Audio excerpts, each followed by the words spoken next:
y vamos a darle la bienvenida a Silvia. ¿Qué tal, Silvia? ¿Cómo estás? Hola, buenas tardes. Hola, buenas tardes. Muchas gracias por estar aquí con nosotros y por tu tiempo, que de verdad que la ciencia no se hace sola y luego hablar de ella mucho menos, ¿no? O sea, hay que dedicarla esfuerzo y tiempo, así que muchas gracias de verdad por aceptar estar aquí con nosotros. Y también extendemos, ya que estamos, damos las gracias también a CERFA, que ha sido la asociación o la sociedad, la organización que nos ha puesto más o menos en contacto, que nos ha permitido tenerte aquí en el día de hoy. Así que desde aquí, gracias a ti y gracias a CERFA y un saludito. Y bueno, cuéntanos un poco, pues eso, a través de Cerfa, cómo nos hemos conocido, cómo hemos conectado y un poco contexto de quién eres y dónde estás, para empezar a abrir boca Ujú. de lo que nos vas a hablar en el día de hoy. Muy bien, pues nada, muchas gracias por tenerme hoy aquí.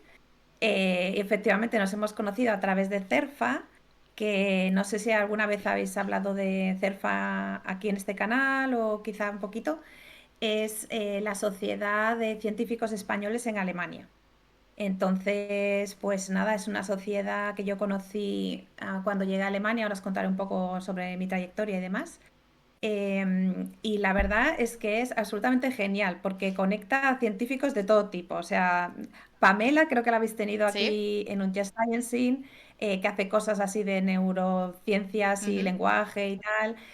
Gente que hace cosas de biología molecular, de ingeniería, o sea, todo tipo de científicos. Y todos tenemos en común que somos españoles y que estamos en Alemania. Sí. Entonces, pues nada, a través de CERFA es como hemos conectado. Correcto. Es verdad que Em, también tuvimos, bueno, a Elena, que fue la última que tuvimos, hablándonos de fósiles argentinos. Ujú. Y bueno, y tiempo atrás, no a través de Cerfa, pero tiempo atrás, que ahora sí, tuvimos a Vero, que nos hizo la charla en el Naturkundemuseum, en el Museo de Historia de Naturales aquí en Berlín, y nos hizo un tour por el museo que estuvo súper guay. Así que al final, claro, siendo pues eso, españolas y trabajando por Alemania, al final acabas conociéndote los unos a los otros. Y CERFA es pues eso, un punto de comunicación que está muy guay, muy bien organizado. Así que así. Y bueno, entonces estás diciendo, tú estás en Alemania. ¿Cuánto Sí, llevas en Alemania? pues en Alemania llevo ya creo que 6 años. 6 años. Ahora estoy en Essen, en el Hospital Universitario de Essen, es una ciudad más bien hacia el norte, noroeste de Alemania. Ujú, Y bueno, estuve un año más o menos, un año un poco más en Heidelberg, un poco más al sur. ujú. Eh, y bueno, para contarte un poco sobre cómo he llegado aquí, qué hago Sí. aquí. Pues yo soy española, claro, soy de Cantabria, de un pueblecito súper pequeño que se llama Villanueva de la Peña. em, 600 habitantes, que esto me ha llevado a situaciones bastante curiosas, porque cuando digo somos 600 habitantes, dice 600.000, digo no, O 600. sea, O sea, un 600, pueblo pero súper pequeño. claro, 600 que más que menos, tos familia casi, o Todo sea, casi, sí. a Esto eso de que te mismo. conoces a todo el mundo y tal cuando vas por la calle, pues sí, allí es todo así, sí, sí. Hostia, Eh, el chisme en ese pueblo es potente. Total, total. Bueno, pues nada, estuve allí en el colegio, en el instituto, demás, y luego fui a estudiar a la Universidad de Navarra Ujú, y allí estudié la licenciatura en biología y en bioquímica. ujú, Y bueno, después decidí hacer una tesis doctoral y bueno, en ese momento me interesaba bastante los temas de salud dirigidos, pues eso, más bien un poco a dietas y demás. ujú. Y entonces fui a un centro del CSIC, del Consejo Superior de Investigaciones Científicas, a Castellón, que es un centro de investigación en acuicultura. Nada que ver con lo que hago ahora. Eh, pero bueno, intentamos desarrollar, digamos, optimizar parámetros para los peces que hay en acuicultura, de manera que llegue el producto final que llegue al consumidor, pues sea lo más saludable posible, ¿no? Ujú. suena así muy distinto de terapias de autofagia en cáncer, pero en realidad las técnicas y demás pues son prácticamente las mismas, o sea, técnicas de biología Ujú. molecular, bioquímica y demás. ¿Puedo Bueno, y preguntarte, también, puedo preguntarte cómo saltaste, entre comillas, por qué transicionaste en esa temática en Castellón? ¿Fue porque la plaza se presentó o porque te interesaba ese tema? ¿O cómo llegaste ahí? ¿Cómo te planteaste eso? bueno, pues yo estaba bueno, cuando estaba estudiando en la universidad, estaba también haciendo prácticas en el departamento de histología, que ahora, bueno, yo creo que han remodelado muchos departamentos y se llama de otra manera ahora. Y a través de uno de los profesores me comentaron eso, que una persona que colaboraba con ellos en el departamento, pues tenía abierto una posición para hacer una tesis doctoral. Ujú, Entonces, bueno, estuve hablando con este investigador y me parecía que lo que hacían era muy interesante. Además, era un proyecto también en colaboración con otros laboratorios europeos. ujú, Eh, y bueno, pues me parecía que podía interesarme y sin más, me aceptaron y me fui. ujú. Y en el momento, Y claro, cuando, como decías, ¿no? Que a lo mejor en aquel entonces, viendo ese proyecto y mirado desde ahora, como que no tiene relación, ¿no? O sea, que dices, bueno, pero es que calidad o calidad de aguas con cáncer es como que hubo una gallina. Pero lo has mencionado que las técnicas o que sí, las técnicas o de bioquímicas o de análisis de proteínas o cosas así que son muy parecidas y que son muy compartidas. ¿Cómo, cuando terminaste o cuando estabas haciendo ese proyecto allí en Castellón, no sé si a ti te resultó esto, porque a mí me pareció cuando yo hice mi proyecto de fin de carrera en bioquímica, a mí me faltaba una conexión más directa con la clínica, porque era un poco lo que yo quería hacer, ¿no? Y aunque las técnicas eran muy parecidas, y aunque a lo mejor yo no estuviera haciendo ensayos clínicos con humanos, yo necesitaba como que esa pequeña motivación, ¿no? Como intentar imaginarme que allí en el futuro había un humano allí que tenía una enfermedad, ¿no? Que al final hay muchas maneras de garantizar la salud de las personas, pero tú en ese camino ya tenías claro que querías hacer, pues eso, investigación en oncología o te llenaba ese campo y luego por circunstancias acabaste aquí. pues eso es muy buena pregunta. Cuando empecé la tesis doctoral, no tenía así ningún interés en particular por la oncología, sí que me interesaba la investigación en Ujú, general, ¿no? Pues aprender cosas, saber cosas nuevas, adquirir práctica en el laboratorio, eso era algo que me encantaba. ujú, Pero sí que es verdad que a medida que iba avanzando doctoral, pues me iban interesando más los temas de oncología y también, como has comentado también en la introducción, pues siempre tienes, por desgracia, gente cercana pues que tiene cáncer o que ha fallecido de cáncer. Entonces ahí ya me planteé el utilizar, digamos, esas herramientas o esa experiencia que vas adquiriendo para aplicarlo un poco más a lo que tú dices, ¿no? Pues piensas, ahí está esta persona, esta amiga o este familiar que falleció de cáncer, pues bueno, estaría bien poder contribuir como puedes, ¿no? Porque en realidad es poner un pequeño granito de arena ujú. eh, para que esto avance, ¿no? Y a ser posible, pues que nadie tenga que pasar por este tipo de historias, porque la verdad es que, pues eso, a la persona que padece la enfermedad, pues lo pasa fatal físicamente, mentalmente y a todos los que le rodean, familiares, amigos también. Entonces fue un poco a medida que fui empezando a trabajar en todo esto y viendo también, pues eso, conociendo a gente, familiares y amigos que han padecido la enfermedad, pues dije, bueno, cuando acabe la tesis me gustaría eso, cambiar de área, que también es un salto un poco al vacío, Ujú, en claro. cierto modo.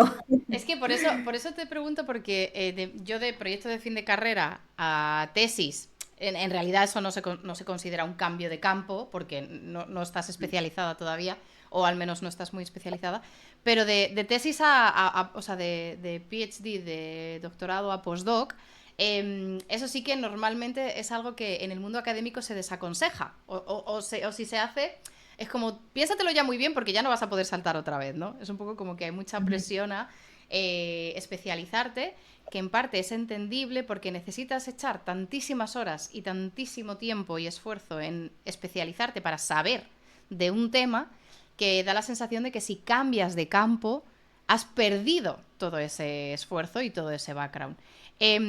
Yo, ya que estamos hablando de esto y sin perder de vista tu trayectoria hasta llegar a Alemania, pero no sé si a ti te da la impresión, porque mi impresión es que esta presión por no cambiar ya no está tan presente, o al menos ahora se ve de una manera un poco diferente, porque hemos aprendido que los grupos multidisciplinares son muy buenos. Se retroalimentan unos trabajadores de otros con diferentes backgrounds, e incluso una misma persona que recopila información de diferentes campos o que hace un mini salto entre campos puede traer y puede aportar un conocimiento que la gente que ha crecido y se ha educado en ese campo no tiene.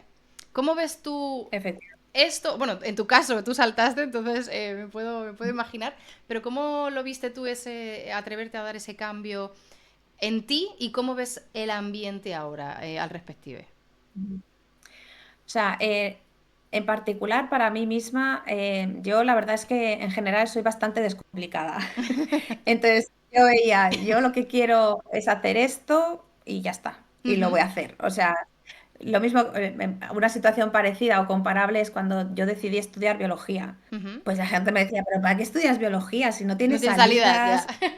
Exacto, sí, estudia medicina, ¿no? Y digo, pues no voy a estudiar medicina, a mí me gusta estudiar biología Ujú, y es biología y la verdad es que me quedo muy bien. Entonces, pues con igual, ujú, que efectivamente, pues que te dice mucha gente, ay, es que cambiar de área, es que son X años perdidos porque has estado haciendo el doctorado en una cosa y ahora tienes que cambiar a otra y demás. Sí, bueno, depende, ¿no? ujú, Perdidos o que no, porque la experiencia que adquieres, sobre todo, que yo creo que durante la tesis doctoral o cualquier trabajo que hagas de investigación, te enseña como a pensar de manera científica, ¿no? Luego tienes un background en lo que ujú. sea, me da igual, hacer lo que sea, pero a pensar de manera científica, a diseñar bien los experimentos, a que tengas los controles adecuados, interpretación de datos y demás, ¿no? Entonces yo creo que ahora mismo yo creo que se va un poco más por ahí, por lo que tú decías, ¿no?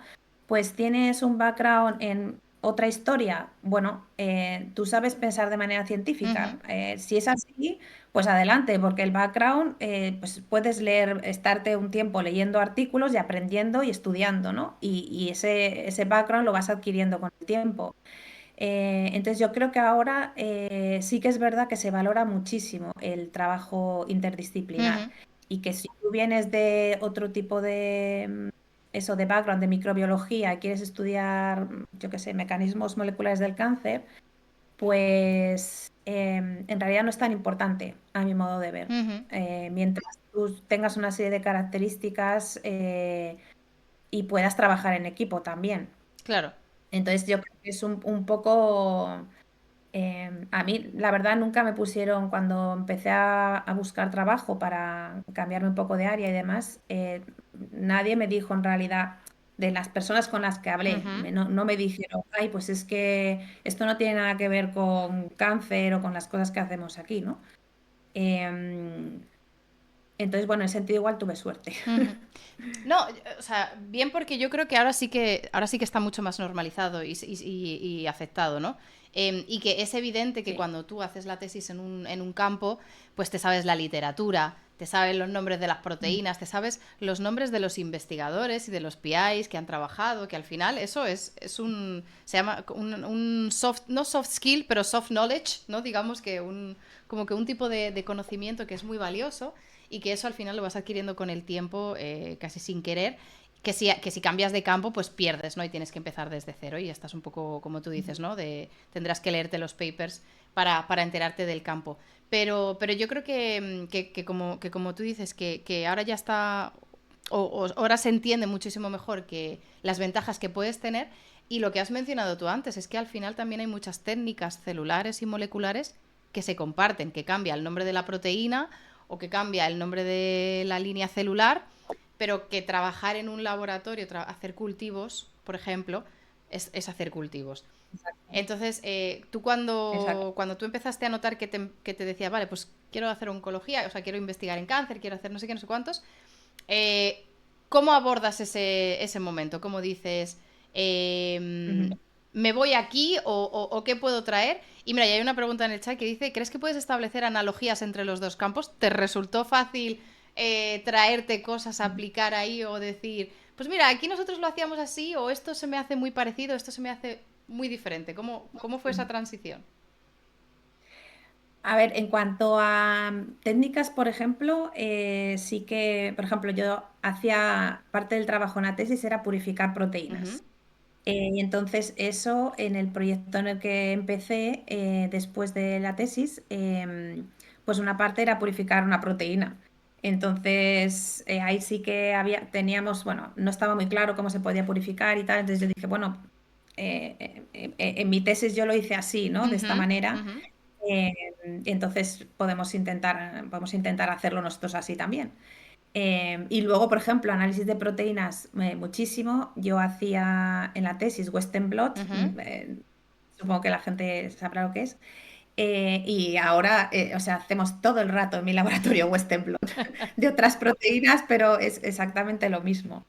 Entonces, lo que tú decías, cultivo celular, análisis de eso, purificación de proteínas, Ujú, análisis de eso de ELISAs, ujú.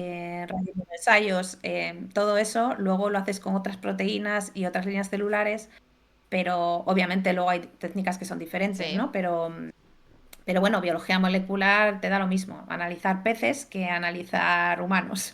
Claro, y preguntar, bueno, hay gente en el chat que no sabe lo que es un Western blot y preguntan un poco, sin entrar, Ujú, porque bueno, digamos que todo estamos en técnicas moleculares o técnicas de bioquímica de proteínas y tal, pero un poco para ponernos en un ejemplo o en ejemplos reales, ¿qué tipo de proteínas o qué tipo de aplicaciones tenían esos experimentos Western blot, ELISA que hemos mencionado ujú, en tu proyecto de tesis comparado ujú. con cómo empezaste en investigación del cáncer? En plan, las proteínas que analizabas en un sitio, ¿a Sí. qué se aplicaban o para qué servían en ese proyecto? Y luego las de investigación en cáncer, ¿para qué? Sí. Bueno, el Western blot es simplemente una técnica para analizar proteínas. Vamos a dejarlo así para la gente. Es que estoy pensando en mi hermano que me dice, voy a escuchar. Mi hermano ha estudiado historia, entonces pues no tiene nada que ver con la ciencia. Entonces estoy pensando cómo se lo explico a él para que se entienda. Ahí está, Bueno, un saludito a tu hermano, que si no se está... sí, Esto va por ti, esta aplicación de Western Blue va por ti. el Western blot va por él, Fernando. Pues bueno, es una técnica simplemente de separación y detección de proteínas. Entonces, por ejemplo, en mi tesis doctoral lo hemos utilizado para medir em, la cantidad que hay de una proteína en el plasma de los peces a lo largo de todo el año, ¿no? Ujú, Entonces, pues coges muestras de los peces, del plasma y, bueno, puedes analizar qué cantidad hay. Pues en esta época del año hay más, en esta época del año hay menos. ujú, Y en cuanto a cuando ya hice la transición un poco a oncología, pues es un poco parecido. Utilizamos estas células, que son células de tumores, y les ponemos estos tratamientos y luego hacemos el análisis a través de un Western blot y vemos pues que con este tratamiento hay más cantidad de esta proteína o hay menos cantidad de esta proteína. Entonces, pues más o menos. Luego Vamos, se pueden hacer otras cosas, ¿no? Pero muy parecido y además sí. luego viene la parte bonita, ¿no? O la parte diferencial es esa interpretación de decir, en este contexto tener más proteína es bueno, en este contexto tener más proteína es malo, o este tratamiento modifica la producción de esta proteína de esta manera, ¿no? O cómo podemos interpretar o juzgar esos niveles de proteínas. pero yo creo que se ha entendido, sino que nos corrijan en el chat si necesitan más Me explicación pregunten más. del Western Blot. Entonces llegas, vale, cambias transicionas de campo. ¿Y dónde, Sí, dónde empiezas este primer postdoc? pues bueno, yo en realidad bueno, empecé a buscar ya cuando estaba terminando la fase experimental de mi tesis doctoral, o sea, no tenía escrita todavía ni nada. Ujú, Y fue un poco una combinación de circunstancias profesionales y personales, ujú, porque también durante mi tesis doctoral conocí al que ahora es mi marido ujú, y él también estaba haciendo su tesis doctoral en otro departamento. Y bueno, me parece que estaba 2 años o así más avanzado que yo. ajá, Entonces leyó la tesis mientras yo todavía estaba en el proceso de terminarla y demás. Y bueno, él tuvo una oportunidad para hacer un postdoc en Boston, en la escuela no, en la escuela de salud pública de Harvard. Entonces yo dije, bueno, pues yo voy a buscarme algo también por allí para poder estar con él, ¿no? ujú, Entonces, digamos que la manera de decidir dónde ir, pues se guió un poco pues, por las circunstancias ujú, personales. entiendo. Entonces, bueno, estuve buscando en varios sitios por la zona de Boston. Y bueno, tuve la suerte que había un puesto disponible. En aquel momento creo que era de técnico, porque yo todavía no tenía mi certificado de doctora, Ujú, eh, en el laboratorio de Bill Kaelin, en el Dana-Farber Cancer ujú, Institute, ujú, en la Escuela de Medicina de Harvard, a través de uno de sus postdoc seniors, que estaba buscando un técnico de laboratorio, y contacté con él.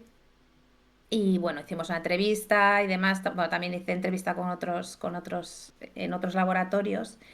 Pero este me pareció especialmente adecuado porque yo iba a trabajar directamente con él, con Jim. Entonces veía que eso era una oportunidad de oro para decir, voy a hacer la transición, voy a aprender directamente con alguien, porque eso a veces es complicado, ujú, te dejan ahí, tú te buscas la vida. Digo, entonces voy a aprender con alguien y luego esto ya, pues eso, me va a llevar un poco más o sea, va a ser mejor para mí para hacer esa transición. ujú, Y la verdad es que he visto con el tiempo, yo creo que fue la decisión adecuada, porque el laboratorio pues es puntero, o sea, ujú. Bill Kaelin ganó el Premio Nobel de Medicina en el 2020, no, 2019 creo, ganó el Nobel de Medicina. Y vamos, entras de lleno en lo que es el sistema americano de laboratorios de Ujú. biología molecular con pacientes y bueno. Te iba a preguntar Sí. además porque como tú dices, es muy inteligente. En ese momento, claro, es que no podías optar a una plaza de postdoc, como has dicho, porque no tenías el certificado, Ujú. pero es muy inteligente esa transición como técnico de laboratorio porque te permite, y esto evidentemente lo digo desde el mayor profundo respeto y amor hacia técnicos y de laboratorio en todas partes, porque Súper es importantes. súper, súper, súper importantes, pero una de las ventajas que tiene ser técnico de laboratorio, entre comillas, es que no tienes esa presión por publicar, ¿no? Porque Eso. los postdoc, al final, o los doctorados, tenemos esta presión por publicar porque tenemos contratos que dependen de las becas y las becas dependen de los papers y al final tenemos que estar publicando. Y técnicos de laboratorio que sacan adelante el trabajo más gordo, digamos, el más burdo, pero el más esencial de un laboratorio, eh, pueden hacerlo, entre comillas, con la tranquilidad de, mientras yo vaya haciendo mi trabajo esta semana a la siguiente, pero yo no tengo aquí como que al vigilante detrás que me dice, ¿has publicado este año, sí o no? Total. Este es el sistema que es, o sea, quiero decir, es con lo que tenemos que trabajar. Pero el no tener esa presión, entre comillas, lo que sí que te permite es perfeccionar esas técnicas o aprender esas técnicas, ¿no? Estar involucrada a lo mejor en muchos otros proyectos. Quizás no tienes tu propio proyecto, pero como que tocas un montón de campos. Entonces me parece una transición muy inteligente el puesto de técnico de laboratorio, porque es la oportunidad de oro de ser esponja de absolutamente Total. todo lo que ocurre en ese laboratorio, porque todo va a pasar por tus manos, antes o después, Sí, sí, siendo sí. técnico. O sea, yo creo que fue una decisión muy buena. como tú dices, eso, no tienes esa presión de decir, bueno, cuando alguien ve tu currículum y dice, a ver, has estado haciendo la tesis y luego has estado X tiempo sin publicar, ¿no? Ujú. Em, y además eso, el estar con alguien, pues eso que me estaba explicando las cosas, trabajar directamente con esta persona y demás, con lo cual a veces no te pierdes, porque hay veces, bueno, la verdad es que el laboratorio de Bill Kaelin no era muy grande para los laboratorios que hay por ahí, o sea, Ujú. no había tantísima gente trabajando, pero sí que es verdad que te puedes perder un poco Sí, con tanta, pues esto es nuevo, cómo están, o sea, cómo están organizados los laboratorios, las dinámicas y demás. Entonces, para mí tener a Jim como persona de referencia, pues vamos, bueno, una ocasión buenísima. claro. Eh, y estuve con él, estuvimos pues como un año y medio más o menos en Boston. Ujú. Y luego a él le ofrecieron la oportunidad de desarrollar su propio laboratorio en Dallas, Ujú. en la Universidad de Texas Southwestern. Entonces me ofreció el ir con él para empezar el laboratorio y también eso, para empezar ya el postdoc, ¿no? Claro. Em, Total que me pareció genial porque ya había empezado un proyecto que me parecía interesantísimo sobre cáncer de riñón y ahí ya podía continuar, desarrollar ese proyecto y otros Ujú. y también coger la experiencia de cómo es empezar tu propio grupo, ¿no? Ya, Porque eso también es otra historia. claro. Y llegar a eso, a Dallas con pues un laboratorio en el que no hay nada, que hay que comprar las centrífugas, las pipetas, todo. Hay que contratar a gente, empezar a desarrollar una estructura y demás. Pues sí que es verdad que es mucho más trabajo que cuando ya llegas y está todo Ujú. listo y solo te tienes que ir a trabajar, pero también me ha enseñado muchas cosas para cuando yo he tenido que hacer algo parecido, ¿no? Con mi grupo. Claro, Eh, entonces, bueno, pues yo considero que ahí ya en Dallas es cuando ya empiezo mi fase postdoctoral claro.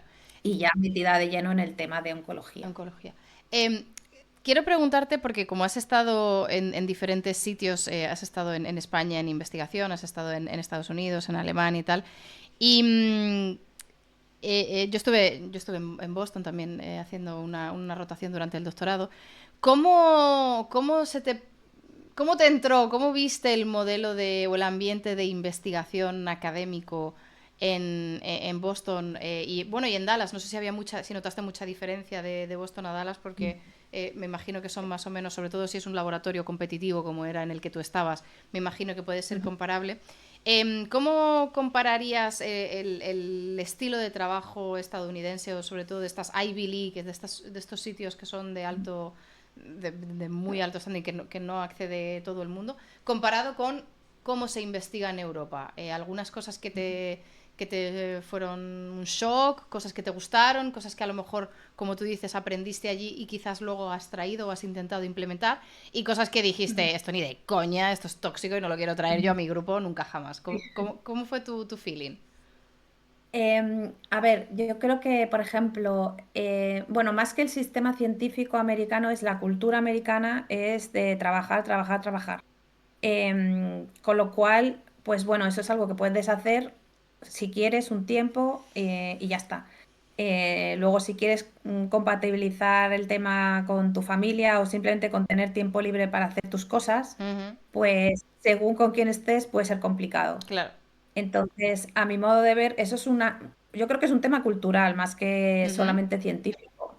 Pero eso es algo que no, vamos, no me gusta nada. Y eso justo ahora también en Alemania, justamente es un poco lo contrario, ¿no? Que se intenta equilibrar muy bien lo que es tu vida aparte del trabajo y bueno, por ejemplo, si tienes que trabajar fin de semana, pues tienes que justificar por qué. Si no te coges las vacaciones Ujú. que requieren a tiempo, pues tampoco, o sea, si quieres hacer, por ejemplo, eh, tus días de vacaciones los puedes coger hasta, me parece que es a final de marzo del año siguiente. Ujú.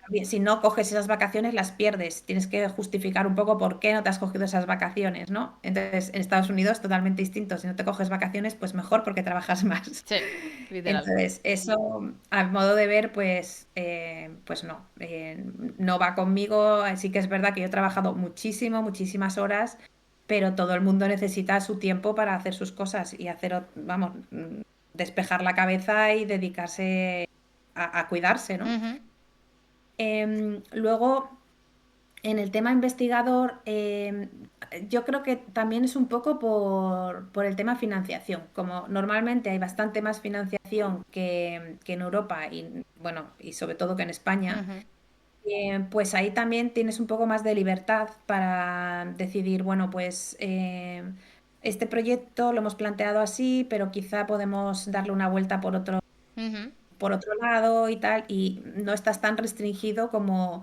en España, por ejemplo, tienes que tener un deadline para mandar ¿cómo se dice esto? El report anual, el informe sí, el anual, informe. Ujú, y tienes que, o sea, ceñirte más bien a lo que has hecho, ¿no? O sea, a lo que has planteado en el proyecto y que realmente has cumplido todo lo que habías planteado en el proyecto. En ese sentido, en Estados Unidos es como más flexible. De hecho, nosotros empezamos un proyecto y luego lo movimos a otro tipo de proyecto que no, en realidad no tenía mucho que ver con dinero. Pero bueno, lo justificamos en los informes, dijimos por qué, los resultados que hemos tenido y ya está, no pasa nada, ujú, fenomenal, claro. adelante. Entonces yo creo que en ese sentido también hay como más libertad. Y yo creo que la gente también tiende a colaborar mucho, o sea, a tener una cultura así muy de colaboración para sacar cosas adelante, no de, bueno, este es mi proyecto y no quiero decírselo a nadie, no vaya a Ujú, ser que me lo hagan ellos o me lo tiren. Sí, yo creo que más o menos eso. ujú. Sí que es verdad que yo, claro, a lo mejor la gente que va a hacer una colaboración, o sea, un postdoc o una rotación o un algo a este tipo de sitios, Mm. también es verdad que, no sé si era tu caso, pero al menos sí que era el mío, que vas con la mentalidad de, bueno, yo voy a exprimir aquí todo lo que pueda en el tiempo en el que voy a estar. Entonces, también es un poco autoinfligido, ya se nos aprovechan de esta carrera vocacional para justificar básicamente la explotación laboral, pero bueno, también es ese autoinfligido de, bueno, es que como solo voy a estar estos meses, tengo que aprovechar y tengo que sacar adelante todo lo posible. Y cuesta, ¿no? Cuesta cuando estás, pues eso, en tu primer postdoc, o durante el doctorado, o durante el máster, cuesta mantener, o sea, poner en check esa motivación y no dejar que te domine y respetar tus descansos, respetar tus tiempos. Pero claro, como todo el mundo que está allí, o la mayoría de la gente que está en estos sitios, llevan este mindset, es muy fácil dejarte llevar. Total, Y todo el mundo, yo no sé en tu experiencia, pero yo estaba en el Boston Children's Hospital, que es el edificio al ujú, lado de la sí, Universidad de sí, sí, Harvard, y al lado de la total, Dana-Farber, y al lado, o sea, es esa misma calle, están sí, sí, todos los edificios. Y o sea, en mi departamento, en mi planta, nunca se apagaba la luz. Daba igual la hora del día, el día de la semana, sábado, domingo, 11 de la noche, 6 de la mañana. Siempre había sí, alguien en ese departamento. Siempre había alguien por ahí. Y eso al final sí, se contagia, ¿no? Porque dices, es que todo el mundo está aquí performando a su máximo nivel. sí. ¿Cómo no voy a hacerlo yo, no? Y entonces, claro, te das cuenta hay muchos puntos débiles en el que te pueden romper o decir, como es vocacional, pues se permite todo. Como solo vas por un poco tiempo, se permite todo. Como además eres joven y estás motivada, tal. Como además no tienes familia, quizás, tal. Ujú. Y luego cuando tú intentas mirar eso a largo plazo, dices, es que esto no se sostiene. Esto- Total, sí, sí, sí, con estoy una vida totalmente de normal. acuerdo. Pero es muy difícil salir de ahí, porque si tú quieres acabar en un buen puesto en tu carrera académica, es que es o elegir eso o tener mucha suerte y yo qué sé, y las conexiones increíbles. Entonces, ¿cómo encuentras, en tu caso, que tú habías encontrado un buen grupo, habías encontrado una buena manera de transicionar? Y cómo llega el punto en el que dices, o no, esto no es para mí para siempre. Yo me tengo que Ujú. volver, o me quiero volver porque no quiero este modelo de por vida. No sé si aquí. tuvo también algo que ver tu situación personal en el caso de volverte a Europa. ¿Cuándo fue este día en el que dices, Paco, nos vamos Sí. para Alemania? Bueno, eso es una mezcla un poco de todo. Estoy totalmente de acuerdo en lo que has comentado, que está trabajando todo el rato. Ujú, Entonces, sí que entras en esa dinámica, decir, jo, ya que estoy aquí, pues voy a aprovechar, ¿no? ujú. Voy a aprovechar para sacar el mayor partido posible, aprender lo máximo posible y tal. Pero llega un momento en que tienes que parar. O sea, yo cuando estuve en Dallas, allí nacieron mis dos hijos. Entonces ahí, o sea, tienes que cambiar el chip sí o Ya. sí. O sea, porque yo digo que son la ciencia y tu familia, tus hijos, pues son dos trabajos full time. Entonces, no Dices, puedes. el día es el full time, o sea, no puedes, dos cosas full Exacto. time en un día no da.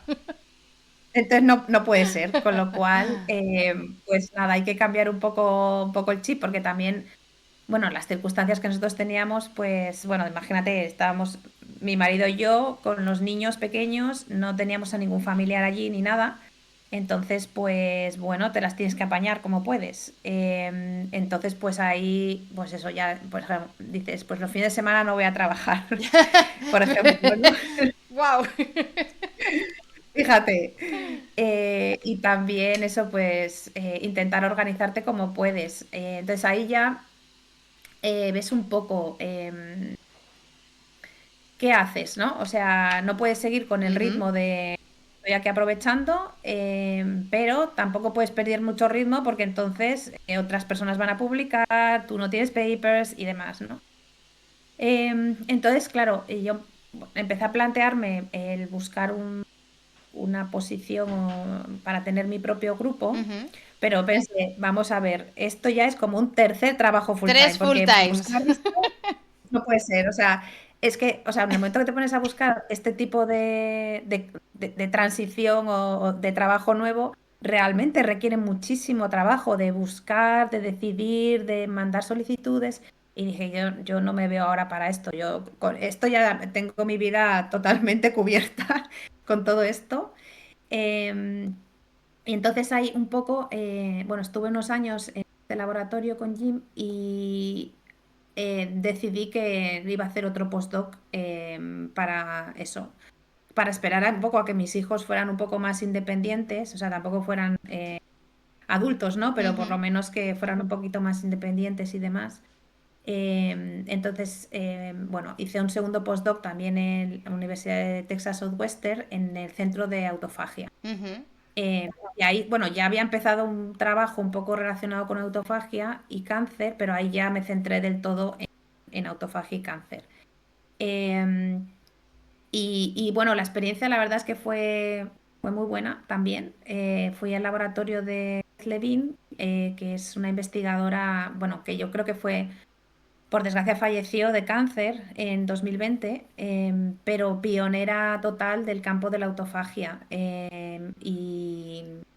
Y bueno, para mí fue, la verdad es que una suerte tremenda poder trabajar con ella y sobre todo que ella me dio mucha libertad para decidir sobre el proyecto, para hacerlo, para decidir hacia qué línea ir, o sea, para trabajar de manera independiente prácticamente. Y también, bueno, pues compaginar un poco mi vida con mis hijos y mi marido con la científica. Y funcionó muy bien, la verdad. Creo que también fue la decisión acertada porque pues también aprendí muchas cosas, ¿no? De por qué en algún momento dado tomar esta decisión de cómo llevar el proyecto hacia un lado o hacia otro. Y la verdad es que sí, tener unas conversaciones muy, muy productivas en el sentido científico con ella. Y claro, también llega un momento en que los niños empiezan a crecer y dices, bueno, ¿qué hago ahora? Si llega un momento en que me parece que no es el momento adecuado para ellos para cambiarles de ciudad y tal. Dijimos, bueno, antes de que sean adolescentes hay que decidir si nos quedamos aquí o nos vamos o qué hacemos, ¿no? Bueno, entonces decidimos, venga, vamos a intentar volver a España. Primero volver a España. A Pero, ver, pero ahí estás en Alemania. No quiero adelantarme a cómo salió ese intento de volver a España, pero bueno, no entiendo. salió bien. No quería yo ser pesimista, pero bueno, es claro, siendo vosotros dos, ¿no? De España y tal, yo entiendo un decir, no sé si en tu caso también, pero también un sentimiento de traer todo lo que has aprendido a un país o a un instituto de investigación o a una universidad que a lo mejor o te ha formado o ha contribuido con la educación pública también en estar donde estás, ¿no? Yo creo que ese sentimiento que muchos investigadores españoles que han pasado por este canal, que están en el extranjero, a veces mencionan y dicen, es que lo que a mí me gustaría es traer todo lo que yo he aprendido y volver a sacarlo en España. Entonces yo entiendo esa inquietud, ¿no? O esa motivación o ese try de decir, va, vamos a intentar volver a España. Ya nos has hecho el Sí. spoiler, pero bueno, ¿cómo fue? ¿Por qué no salió o por qué lo descartasteis como opción? Bueno, era la primera opción, Ujú, ¿no? Vamos a intentar volver a España, pues eso. La verdad es que como en tu casa en ningún sitio, ¿no? Como se suele decir, aunque no vayas a vivir en ciudad o lo que sea, ¿no? Pero claro, yo decía, bueno, si tengo que buscar un sitio para que crezcan mis hijos, yo prefiero que estén creciendo en España, ¿no? ujú, Cerca de la familia y demás. Pero claro, las opciones no son tantas. Y entonces, las probabilidades, o sea, las posibilidades que había en ese momento, pues eran bastante limitadas. De, bueno, te garantizamos igual si pides una Ramón y Cajal ujú, un tiempo, pero luego no te podemos garantizar que puedas continuar. ujú. O pues tenemos un contrato aquí de 2 años y luego no está muy claro. Entonces, la verdad, si estás tú solo, pues dices, bueno, me arriesgo, ¿no? Ya, Me lanzo y ya está. Pero con la familia dices, a ver, nos vamos a quedar. claro. Entonces tampoco es el plan. Entonces nos parecía, o sea, demasiado riesgo. Y la verdad es que cambiando mucho, pues eso, temas de financiación, salarios y demás, pues no, que al final te ajustas un poco, ¿no? Pero no se parecía en nada a lo que teníamos.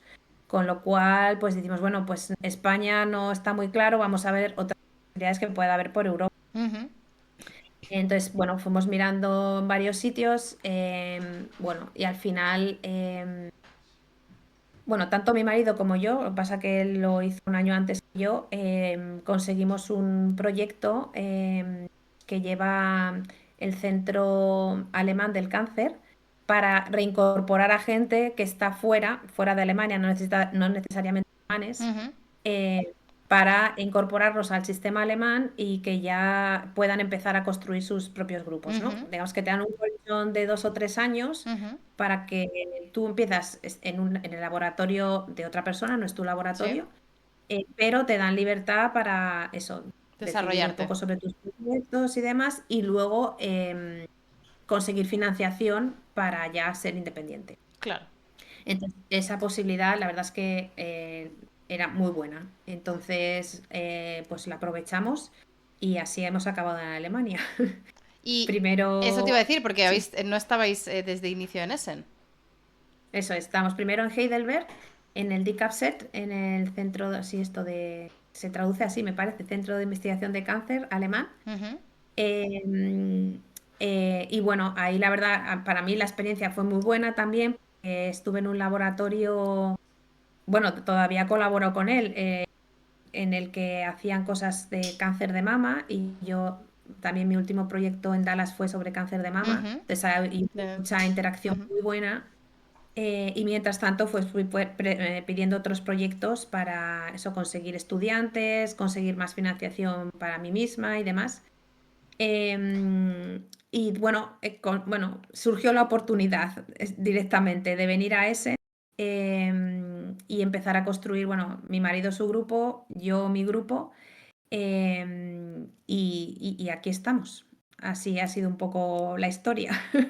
Claro, y has mencionado que tú en este segundo postdoc, en el grupo de autofagia, claro, has dejado aquí, has mencionado esta palabrita de autofagia en cáncer, pero que luego la has vuelto a mencionar un par de veces, pero cuéntanos, que ya está más relacionado con lo que haces ahora con tu grupo de investigación. Primero, para enterarnos, ¿qué es este palabra? ¿Qué significa autofagia? Sí. Y por qué aplicado al cáncer? O en qué otros campos podemos encontrar la autofagia y luego ya en concreto en un contexto más oncológico. Pues sí, el palabra autofagia, la palabra viene del griego y significa literalmente autocomerse, que suena un poco caníbal, ¿no? Para las células, pero es un proceso que realizan las células de degradación. Básicamente, por ejemplo, en momentos de falta de nutrientes, la célula lo que realiza es la formación de un nuevo orgánulo. Que a mí, o sea, esta definición me hace un poco de gracia porque cuando uno estudia ciencias en el instituto, te ponen el dibujo de la célula y dentro el núcleo y después dos mitocondrias y poco más, ¿no? Y en realidad, pues la célula es pues algo que está en continuo cambio, ¿no? Ujú. Y entonces lo que dice es que eso, cuando empieza el proceso de autofagia, se crea un orgánulo nuevo que se llama el autofagosoma. Entonces, con esta palabra tan rara, lo que define es como si dijéramos como una bolsa dentro de la célula que va en la cual van entrando distintas zonas de la célula.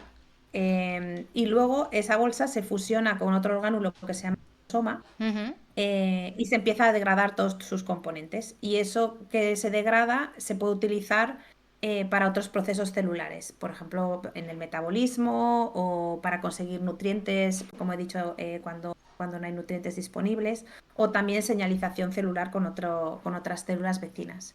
Entonces, lo que hace literalmente la célula es autocomerse, o sea, forma unas estructuras de manera que va degradando sus propios componentes, que pueden ser componentes del Ujú. citosol, proteínas que se agregan, por ejemplo, proteínas que no están bien, eh, no están bien Ujú. plegadas, Ujú. o, por ejemplo, orgánulos que están dañados, por ejemplo, las mitocondrias que sufren algún tipo de daño, se pueden degradar por un proceso que se llama autofagia, que es directamente comerse las mitocondrias, o los peroxisomas, pues por un proceso que se llama pexofagia.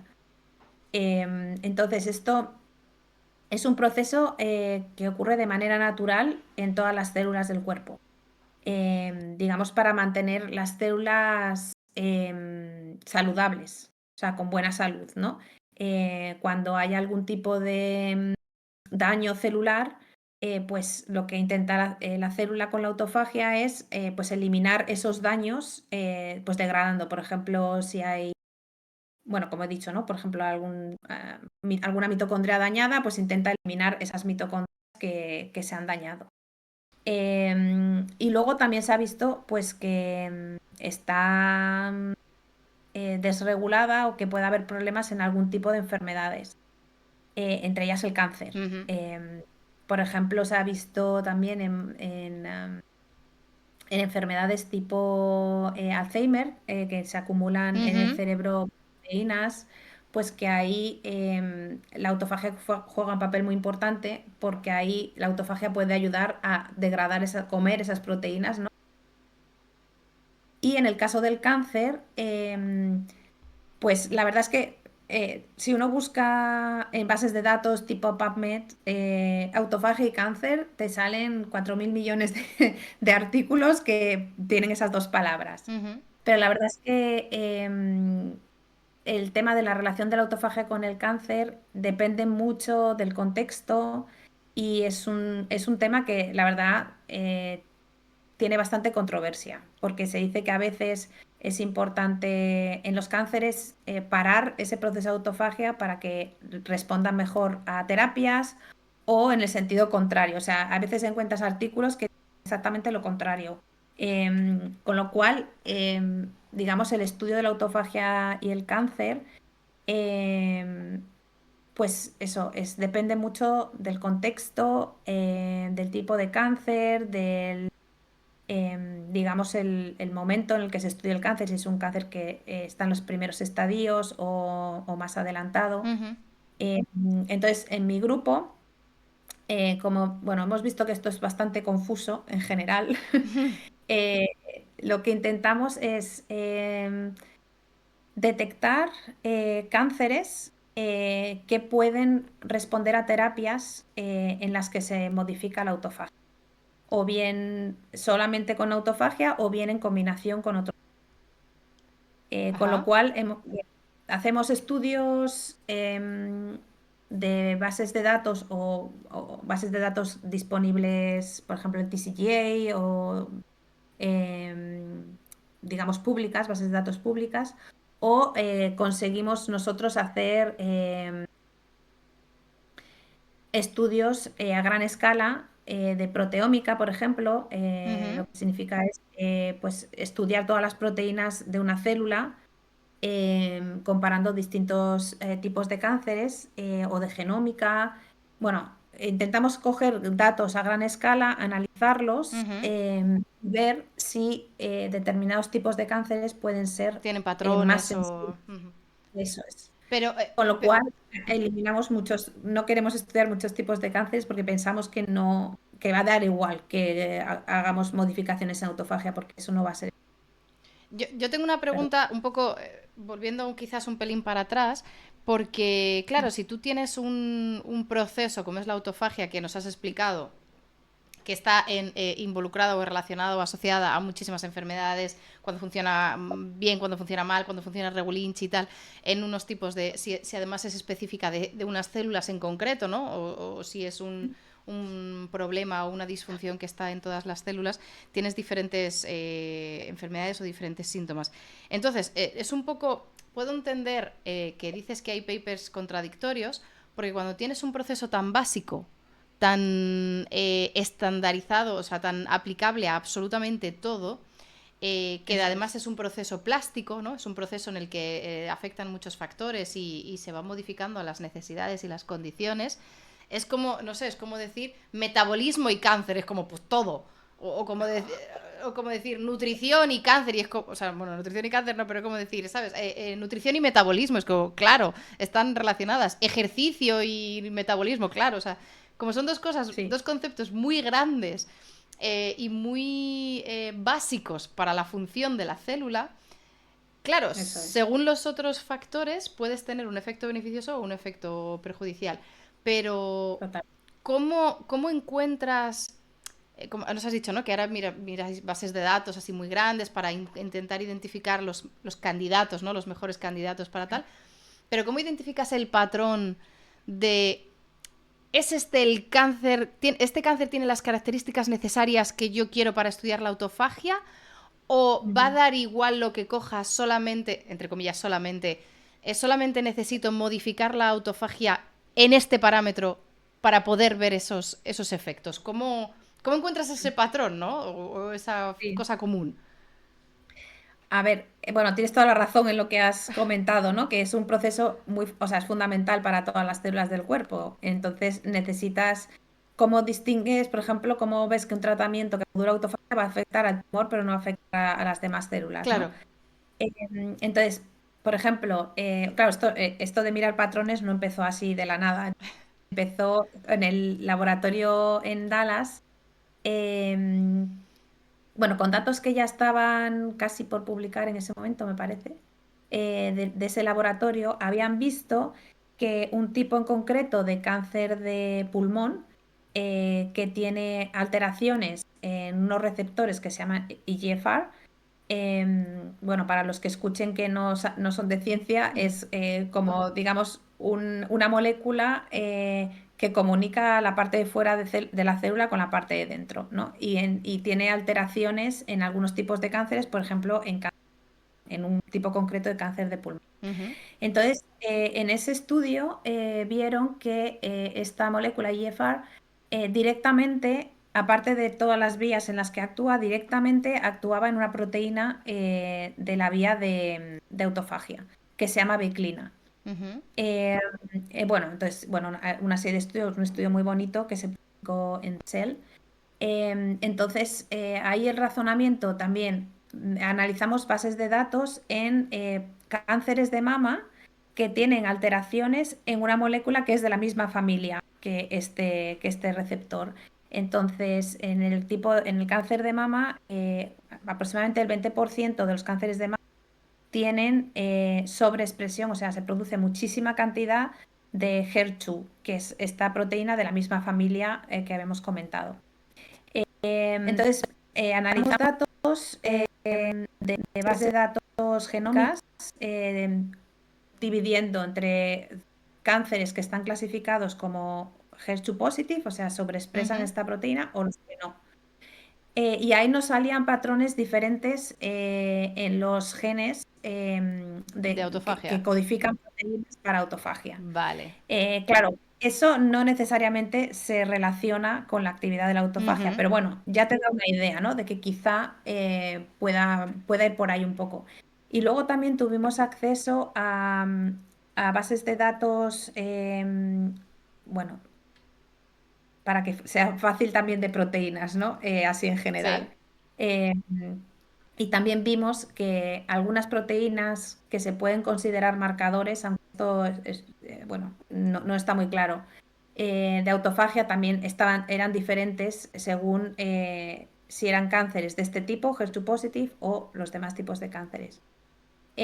Bueno, ese estudio lo publicamos en 2018 y vimos que efectivamente estos cánceres, este tipo en concreto de cánceres de mama, se podían tratar con inductores de autofagia. O sea, este tipo de cáncer tenía una autofagia muy inhibida con respecto a las células normales con estudios en ratones vimos que hacían esos tumores. Ay, perdona, Silvia, te he perdido el audio un segundito. ¿Puedes repetir la última frase de los estudios en ratones? Sí, ¿me oyes bien? Sí, ahora sí. Sí.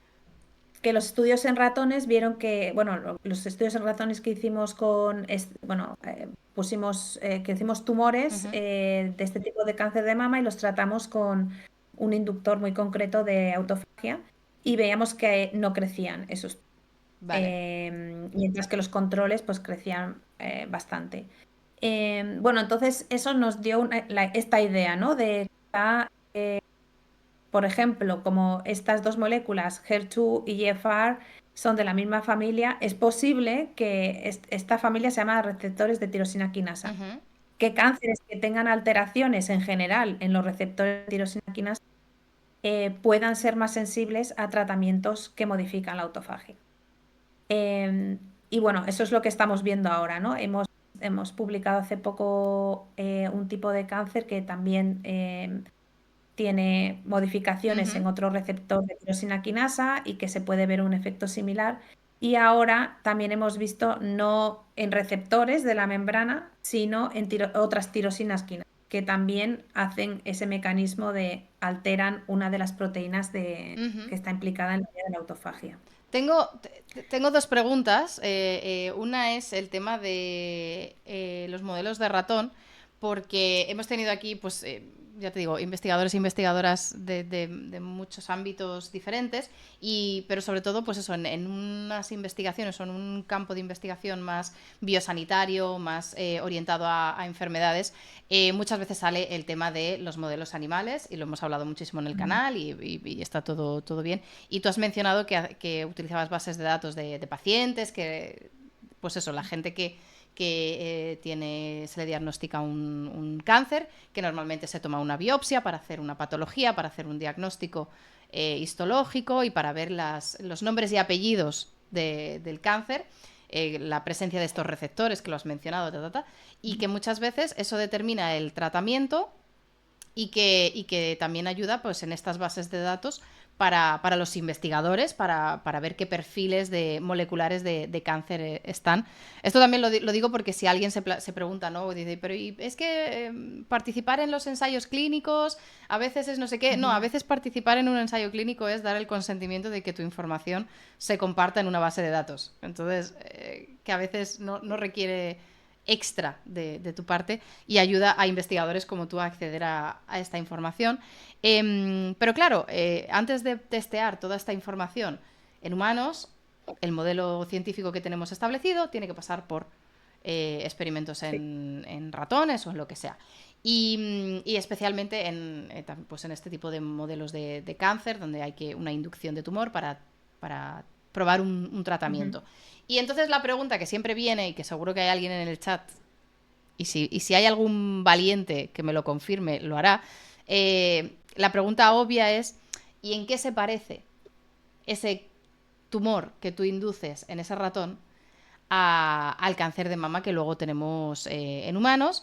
Ujú. ¿Cuánto de overlap, cuánta similitud, cuánto parecido de lo que aprendes o de lo que es eficaz en un ratón puedes trasladar a humanos, teniendo en cuenta el tipo de modelo de cáncer que estás induciendo, teniendo en cuenta la proteína target y teniendo en cuenta el tratamiento que estás aplicando, ¿no? Los tres aspectos. ¿Cuánto te ayuda, cuánto te sirve y cuánto nos aporta este tipo de modelos de ratón en tu campo en concreto? Ujú. Claro, qué buena pregunta esa. Claro, el ratón no es el humano y los tumores que generamos no son los tumores que se generan, o sea, no son exactamente iguales, ¿no? Ujú. En nuestro caso hemos utilizado directamente, nosotros hemos generado el tumor inyectando células, pero claro, esas células son derivadas de una persona que en algún momento donó esas células, pero es un tumor muy característico de una persona y ya está. Entonces eso sirve como modelo, pero luego existe siempre el problema de muchos estudios que in vitro funcionan muy bien, pruebas en ratones y funciona muy bien, lo pasas al humano y no funciona. Entonces, claro, yo creo que con los modelos animales intentamos parecernos lo más posible a lo que nos podemos encontrar en la clínica, pero siempre, claro, obviamente con una distancia grande. Em, eh, lo que creo que podía servir y que en algunos estudios es, en lugar de intentar crecer los tumores con células en cultivo, coger directamente el tumor del paciente e implantarlo en ratones. Claro, ahí el problema es que muchas veces es complicado que ese tumor crezca en los modelos de ratón. Y también otro de los problemas es el tiempo, que a veces crecen, pero lleva un tiempo y si quieres probar distintos medicamentos, pues es demasiado tarde para el paciente.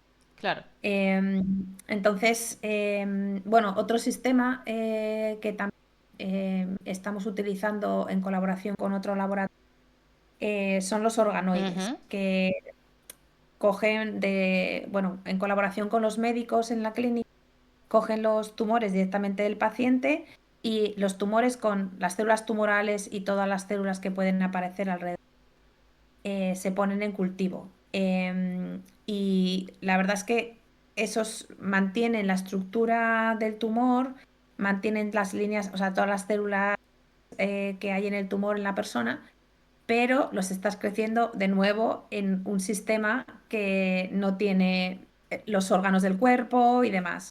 Con lo cual es un sistema que también tiene su utilidad porque ahí puedes hacer pruebas o modificaciones Ujú. de una manera más rápida que con un sistema en un ratón, pero tienes la limitación de nuevo del sistema fisiológico, ¿no? Que no tienes todo lo... Todos los órganos, claro. Todas las partes. Entonces, yo creo que ahora mismo, pues se hace lo que se puede, porque siempre se oye que esto ha funcionado muy bien en de ratones y tal, lo vas a pasar al humano y no te funciona bien o tiene muchos efectos secundarios, pues no, depende un poco. Y ahora, bueno, en Alemania la verdad es que están restringiendo la investigación Con con animales, ratones. sí. Sí. Lo cual también a mí me parece que eso puede ser un problema. O sea, yo entiendo, yo creo que el uso de animales es una cosa, pues un privilegio, ¿no? Que tenemos los investigadores. O sea, y la investigación con animales está mega controlada, al menos en Alemania. Cada ratón está identificado, cada día tienes que ver cómo está el tratamiento que se le hace, los cuidados para el dolor. O sea, está hiper controlado, con lo cual me parece bien. Ujú.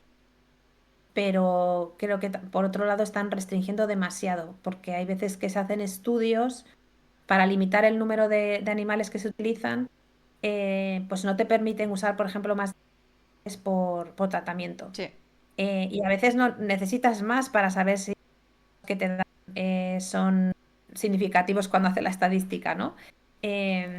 Y hay problemas para decir, bueno, en vez de 5 necesito utilizar 10, por ejemplo. claro. Tratamiento. Claro, porque luego al final Entonces, lo peor sería, o la peor de las situaciones es hacer todo ese proceso y que digas resultados no concluyentes, porque no tengo suficientes exacto, ratones. exacto, eso es. Entonces yo creo que también es un poco encontrar el balance. Yo Ya. creo que para luego conseguir que esos tratamientos se puedan, pues, o sea, yo creo que haciendo estudios, eso in vitro, Ujú. luego con organoides, en ratones, bien con líneas celulares, bien con tumores del paciente, pues de ahí intentar, pues, lo que salga con mejores resultados prometedores conseguir.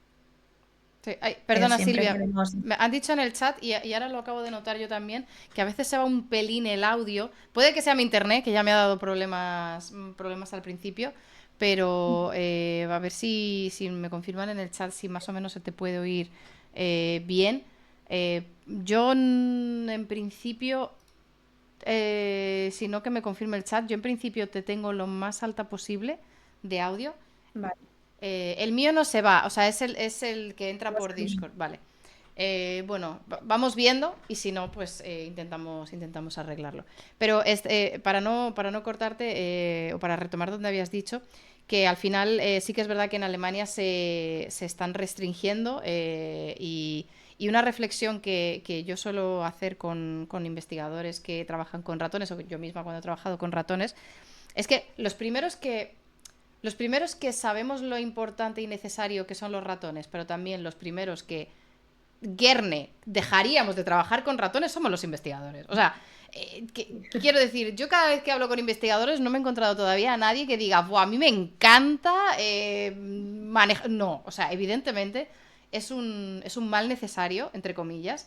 Hay Mm, modelos que son muy buenos y hay modelos que nos dan muchísima información y que por lo tanto, como tú dices, es un privilegio trabajar con esos modelos, es un privilegio contar con mm, esa data.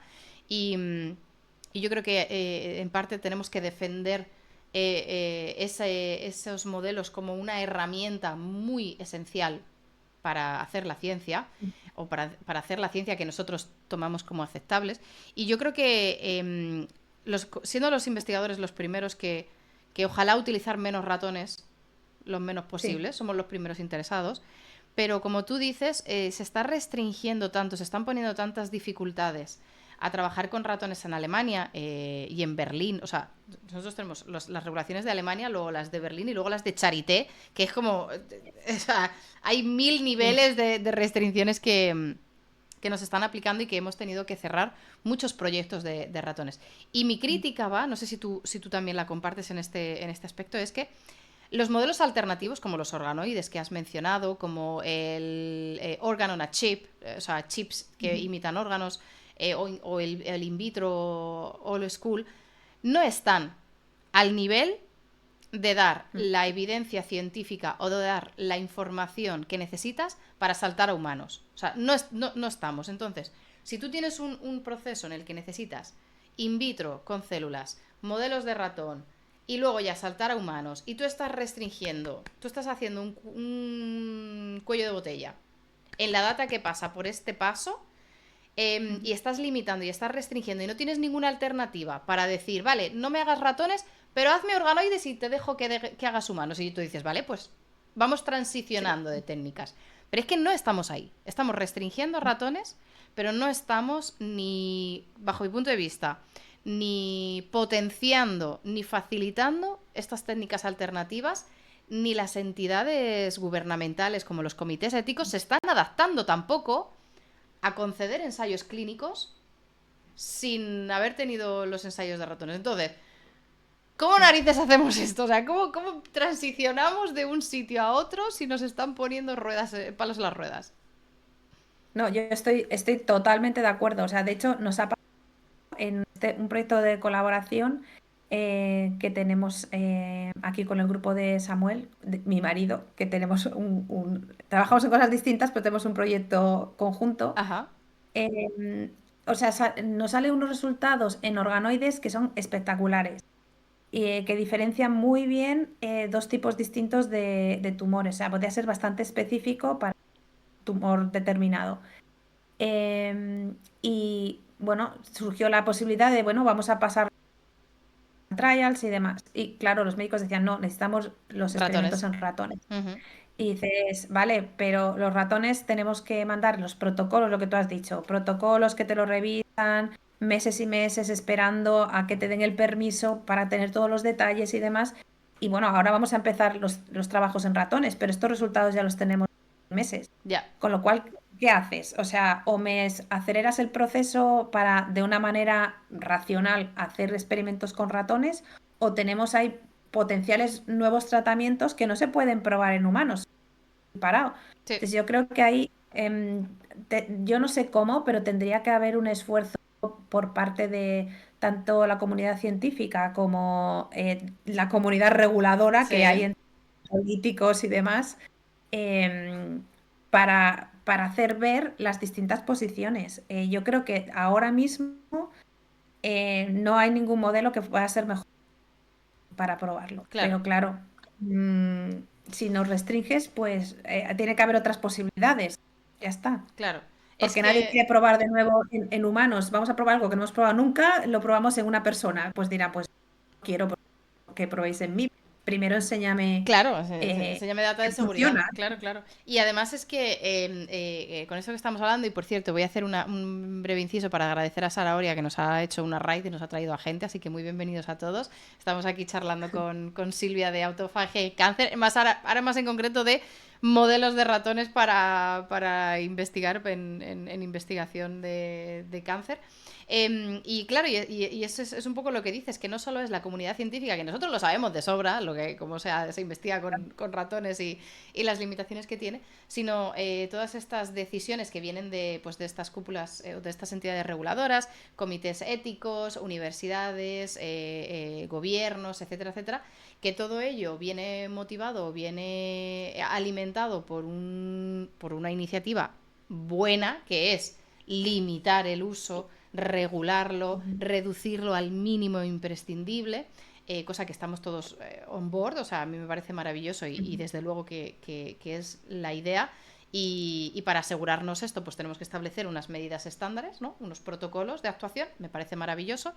Pero como tú dices, estas personas tienen que entender que si empiezas a cerrar el diámetro de data, de generar data necesaria para entrar en ensayos clínicos, que son los ratones, en la mayoría de las enfermedades, si tú cierras este flujo, van a llegar menos compuestos a la fase clínica, no solo menos compuestos, sino limitado a la disponibilidad que tengan esos centros de investigación de acceder a ratones.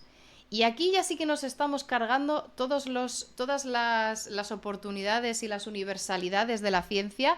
Aquí ya no estamos democratizando la ciencia, estamos capitalizando al máximo exponente las capacidades o los posibles tratamientos para enfermedades del futuro en base a qué laboratorios se pueden permitir todavía modelos con animales, que Totalmente. ya sea o los que tienen muchísima pasta o los que tienen muchísimo personal y tiempo y privilegio para llevar a cabo todo el trabajo, el tiempo y el esfuerzo que requiere sacar adelante estos proyectos. Entonces, pues todo va a salir de ¿qué? 3 laboratorios por país, o sea, 3 centros de Sí. investigación grandes por país que mantengan estas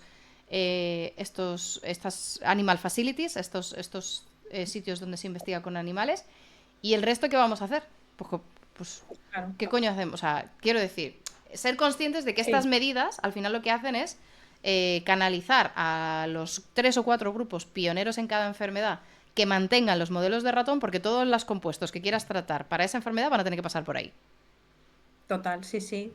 No, estoy totalmente de acuerdo. O sea, ahí es un poco selección, pero mala selección. Claro, Porque tú puedes estar en un centro de investigación muy grande, muy potente y que tengas esa facilidad de decir, bueno, tenemos aquí un mouse room, o como se Ujú. diga en Sí. español, eh, donde tenemos veterinarios que nos pueden ayudar, Ujú. y tienes facilidades para poder hacerlo, para poder acceder a todos estos servicios.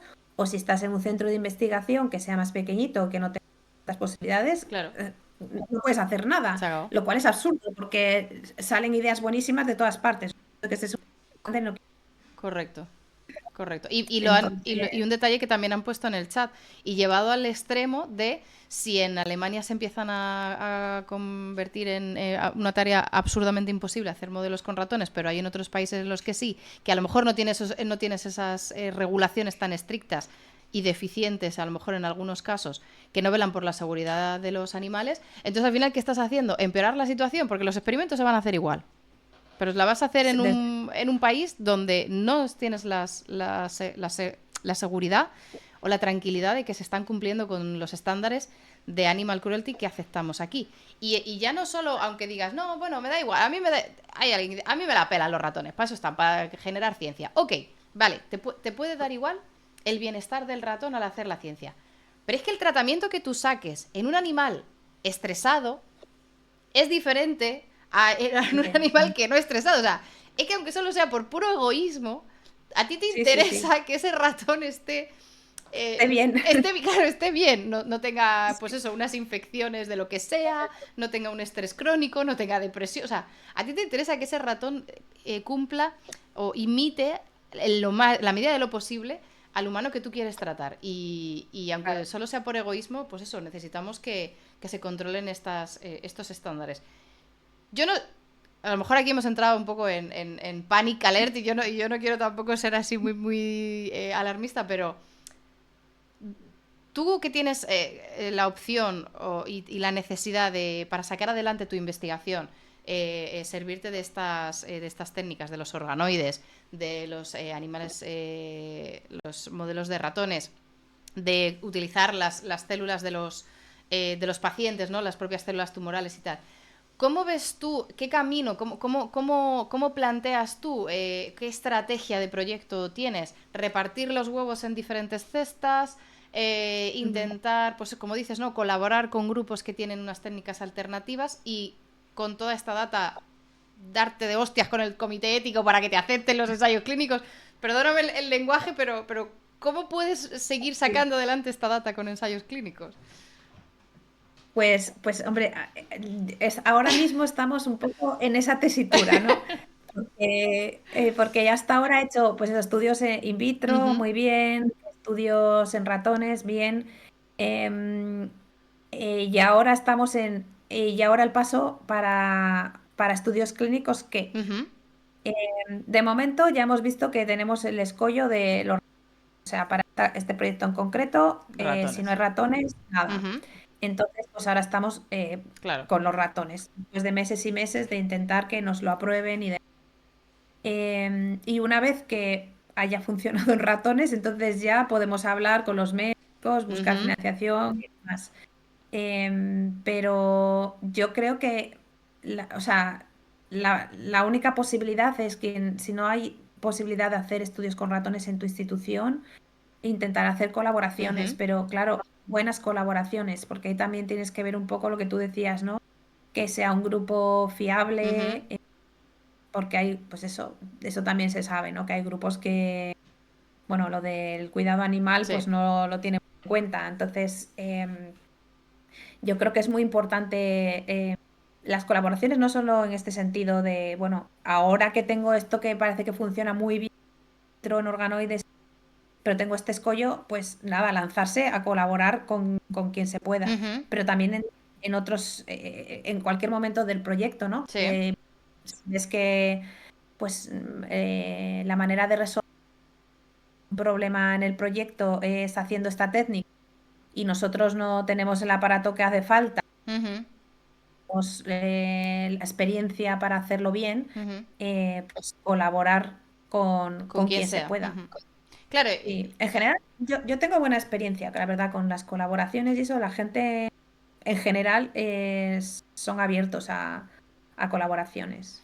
Sí que es verdad que cuando tú das con una buena colaboración que de un laboratorio que sea especializado en una técnica o en una proteína o en un modelo de algo, que a lo mejor ese laboratorio lleva pues eso 10 años desarrollando o perfeccionando o trabajando con esa técnica, es que ya simplemente es pragmatismo, ¿no? Decir, mira, pues en esto yo no soy experta y puedo colaborar contigo y me fío de tu formación y de tu background que lo que me llevaría a mí establecer esta técnica en mi laboratorio o sea, es ingestionable, ¿no? Y yo creo que Sí, cuanto más multidisciplinar y colaboradora o colaborativa es la ciencia, más ventajas vemos de este estilo de optimizar recursos, no solo porque lo mencionabas antes, ¿no? Que las condiciones para establecer tu grupo en España están muy limitadas con un Juan de la Cierva o con un Ramón y Cajal o con lo que sea.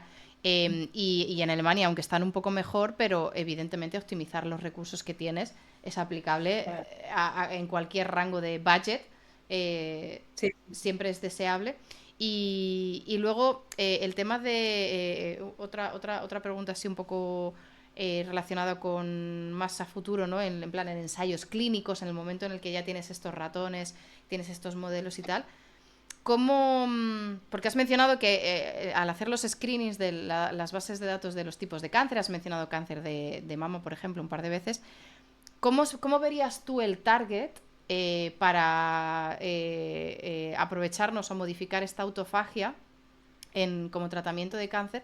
¿Cómo verías el target en tipos de cáncer o en estadios de cáncer, si sería a lo mejor que cumple con estas condiciones, pero sería más efectivo pillarlo en un estado más inicial o más tardío? Y luego también, así un poco para completar, porque la gente a lo mejor se piensa que un tratamiento experimental es como pues muy agresivo, con muchos efectos secundarios, con mucho tal, y cada vez más se entienden los tratamientos complementarios, ¿no? O cada vez más se van personalizando los tratamientos, de decir, bueno, pues en tu caso podemos hacer una radioterapia targeteada aquí, luego hacemos una inmunoterapia modificada y luego hacemos tal, y se van como personalizando. ¿Cómo encajaría la autofagia en la película que es ahora en el tema del tratamiento del cáncer? sí.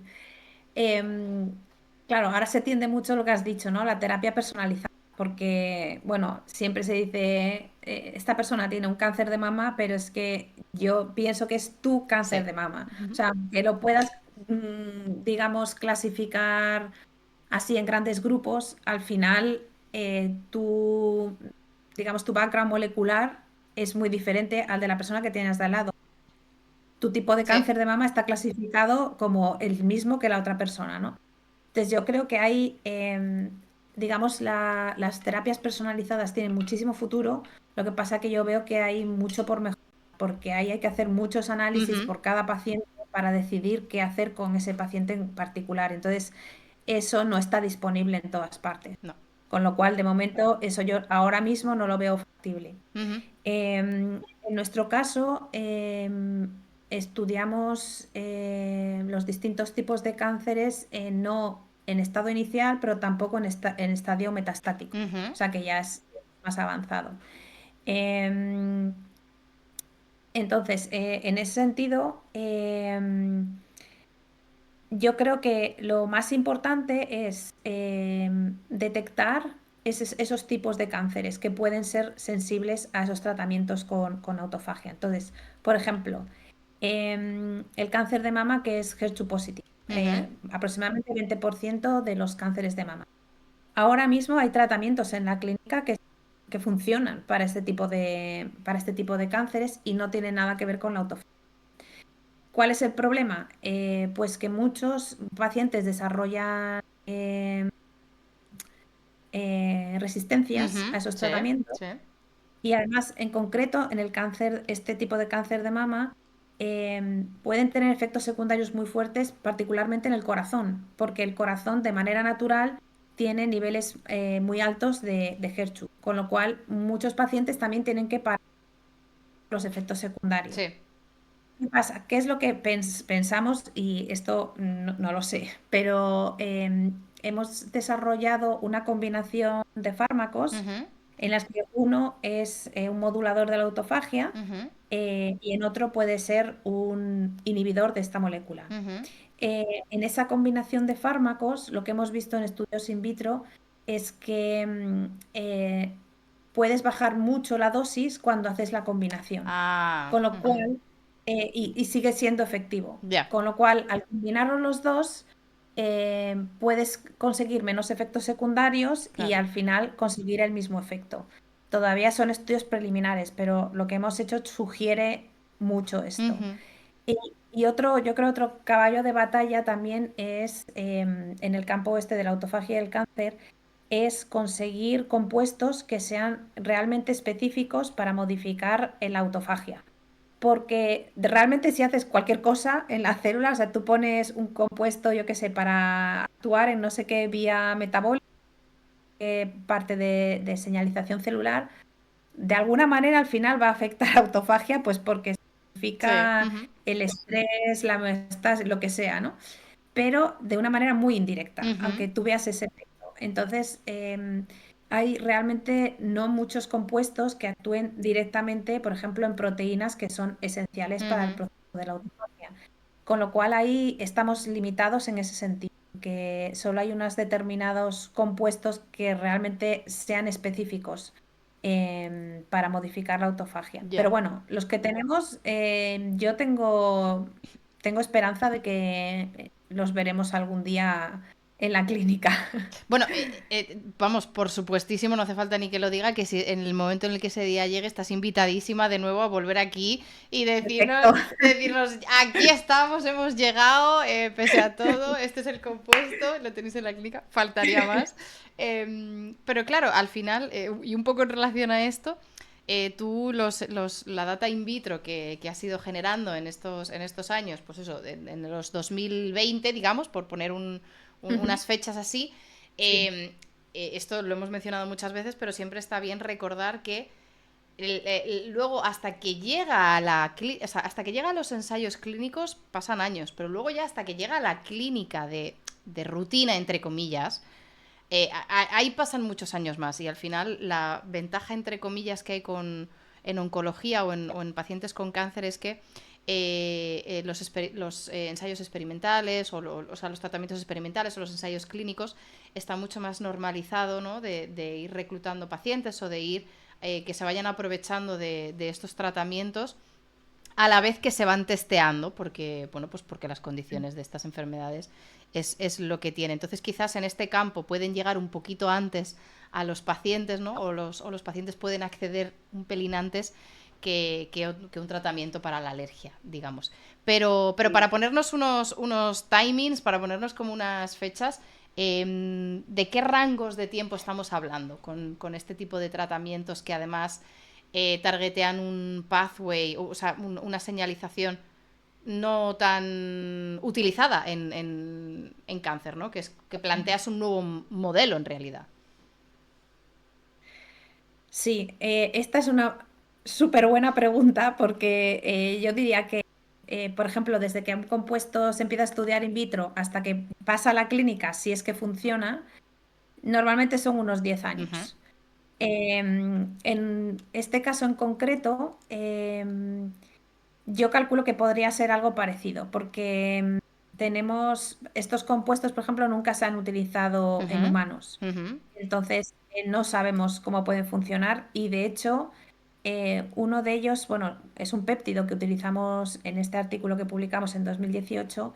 Lo hemos utilizado en ratones, pero hay otros compuestos que los hemos utilizado en organoides, pero todavía no los hemos probado ni siquiera en ratones. Ya. Entonces, quizá eso sea, pues eso, implique un poco más de tiempo a la hora de pasarlo a la clínica. O sea, lo ideal sería que no fuera más tiempo del que ya cualquier compuesto pueda pasar al uso humano, pero eso, yo creo que suelen ser unos 10 años desde que se empiezan con los estudios in vitro hasta que puede pasar al final al paciente. Ujú. Demasiado tiempo, me parece, porque no sé, este tipo de cosas yo creo, no sé cómo, pero de alguna manera habría que facilitar todo esto. O sea, si tú ves que algo realmente puede estar funcionando bien, vamos a decir en modelos de Sí. ratones, pues intentar cuanto antes que lleguen a la clínica, porque eso te puede salvar la vida de gente. Entonces, siempre que alguien se pueda aprovechar, pues yo creo que eso habría que optimizarlo e intentar que vaya todo más rápido. Pero Claro, bueno, de sobre momento es todo, lo que hay. sobre todo teniendo en cuenta que, por desgracia, entre comillas, hay unos tiempos inamovibles e insalvables de realizar experimentos, de analizar data, de publicar, etcétera, etcétera. Pero luego hay muchos otros tiempos que se pueden acortar. Pues eso, de temas de procesos burocráticos, de procesos de revisiones, que en algunos Exacto. casos o sea, no lo digo como crítica a que la gente que trabaja en los comités éticos son unos vagos, pero bueno, presuntamente ni confirmo ni desmiento que se toman su tiempo, pero igualmente si tú quieres acelerar eso, contratando más gente o sea, quiero decir, metiendo más personal para que eso se agilice, desde luego que sería una manera. No estoy metiéndome Claro. con el ritmo de trabajo de nadie, sino aumentando el personal, que yo sé que muchos comités éticos están absolutamente desbordados de la cantidad de proyectos que tienen que evaluar. Entonces, hay como que varios puntos, ¿no? En todo este desarrollo, desde desarrollar el fármaco in vitro hasta que llega al paciente, hay muchos puntos donde se Ujú. pueden acortar los tiempos, otros Eso es. puntos en los que no tanto, pero luego también, como tú dices, ¿no? Sí que tú tenías la data en organoides y te están exigiendo los ratones. Entonces, Sí, aquí también es un punto en el que se podría acortar quizás este tiempo. Eh, desde luego. Teniendo en cuenta, como siempre, pues eso, que sea un compuesto seguro y que se acepte que llegue a humanos. Eh, bueno, yo, o sea, quiero decir, nos estás contando un poco en qué punto te encuentras ahora de tu proyecto, de tus investigaciones y en qué momento te encuentras, pero así un poco ya fuera de ensayo clínico, sino un poco en establecer tu grupo de investigación. ¿Hace cuánto lo estableciste? No sé si lo has mencionado y se me ha pasado. No, creo que no lo mencionan 2020. 2020. Hostia, justo en Sí, pandemia. ¿Fue complicado o fue...? justo en pandemia, sí, sí.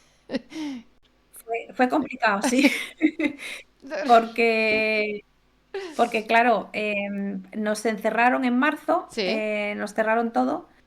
Entonces, yo había empezado pues con la primera persona que estuvo haciendo la tesis doctoral conmigo, pues un poquito antes, o sea, no sé si fue a final de 2019 o una cosa así. Y, y claro, de repente pues tienes que pararlo todo. Entonces Claro. estuvimos parados, pues yo creo que como hasta mayo, junio totalmente. O sea, no podíamos ir al laboratorio ni Ujú. nada. Y luego ya pudimos empezar a hacer turnos, yendo un Sí, par de sí. horas, o sea, fue muy caótico. O sea, el 2020 sí, pues nos tuvimos que dedicar a estudiar, a leer mucho, Sí. a eso, a pensar, a priorizar, ¿no? En plan, ¿qué puedes hacer mientras estás en el laboratorio 3 horas? Ujú. Y priorizar cosas que nos parecían en aquel momento que eran más importantes. Y nada, poco a poco ir volviendo a la normalidad, pero fueron unos meses de locura, la verdad. Claro, claro. Claro, te preguntaba un poco porque ya, pues eso, independientemente de los compuestos que lleguen a clínica o no, en el estado en el que te Ujú. encuentres de los ensayos clínicos, tú ya llevas, pues eso, 5 años con tu grupo de investigación, con todo el background que habías traído, pues de Boston, de Dallas, de todas las partes y de todo tal, y con este tipo de becas que has mencionado, de talento retornando a Alemania para establecerse y formar su grupo, y además en tu caso con tu marido en una situación pues muy parecida, ¿no? Ahí mano a mano. Entiendo que tú tienes vas a establecer o sea, has establecido, pero vas a mantener tu grupo de Ujú. investigación ahí en el tema de autofagia y cáncer. ¿Contemplas en algún momento, o a veces estas cosas no se contemplan, sino que te caen, ampliar un poco las aplicaciones de la autofagia quizás a otras enfermedades, o al revés, mantenerte en un tema de cáncer, pero explorar otros mecanismos celulares además de la autofagia? Había por ahí, hace rato, había en el chat preguntas de ¿en qué se parece y se diferencia con la apoptosis? ¿En qué no sé qué, no? Pues quizás a lo mejor tocar otros procesos celulares muy básicos, para poder aplicarlos en esto, y sabiendo además que las técnicas pueden aplicarse también en diferentes procesos. Sí, sí. Bueno, pues ahora mismo la verdad es que hacer otra cosa que no tenga que ver con la oncología no me lo planteo. Ujú. Sí que es verdad que algunos proyectos que tenemos en el laboratorio muy básicos, o sea, de biología molecular Sí. muy básicos, es que ahora mismo pues no se ve el futuro Ujú. de aplicación Sí. en un paciente, pero nos ayuda a entender mecanismos del cáncer. Em, en vez de estar centrado en autofagia, que podamos tener otros proyectos centrados en otro tipo de... Sí, desde luego que sí. O sea, porque a veces em, empiezas a estudiar un tema Ujú. y resulta que te surge que tiene relación con no sé qué otra cosa y empiezas un poco a estudiar otro tipo de Sí. señalización. Entonces, a eso sí, desde luego que estoy muy abierta a todas las posibilidades que puedan tener en ese sentido, aunque no Ujú. tengan relación directa con la autofagia. Y de hecho, te encuentras cosas que por ejemplo, en esto haces un análisis de proteómica de unas células que en principio no esperas así grandes cosas y te salen pues que hay muchísima cantidad de histonas de no sé qué tipo. Y dices, ¿pero esto qué hace aquí? Entonces ahí te lleva un poco a empezar a estudiar otras cosas que lo más probable es que no tengan mucha Ya. relación con la autofagia, pero que es súper interesante también. O sea, en ese sentido sí que estoy abierta a otros campos.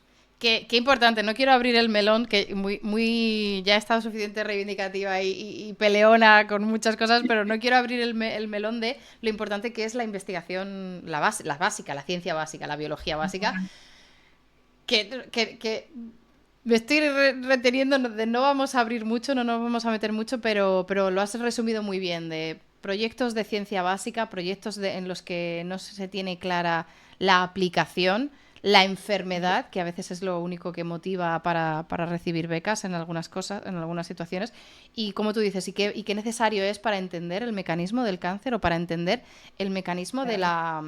de la célula sana, que yo creo que esto es algo que también en los últimos años estamos aprendiendo, que para estudiar o para llegar a la conclusión de cómo tenemos que tratar las enfermedades, necesitamos comprender cuál es el estado sano.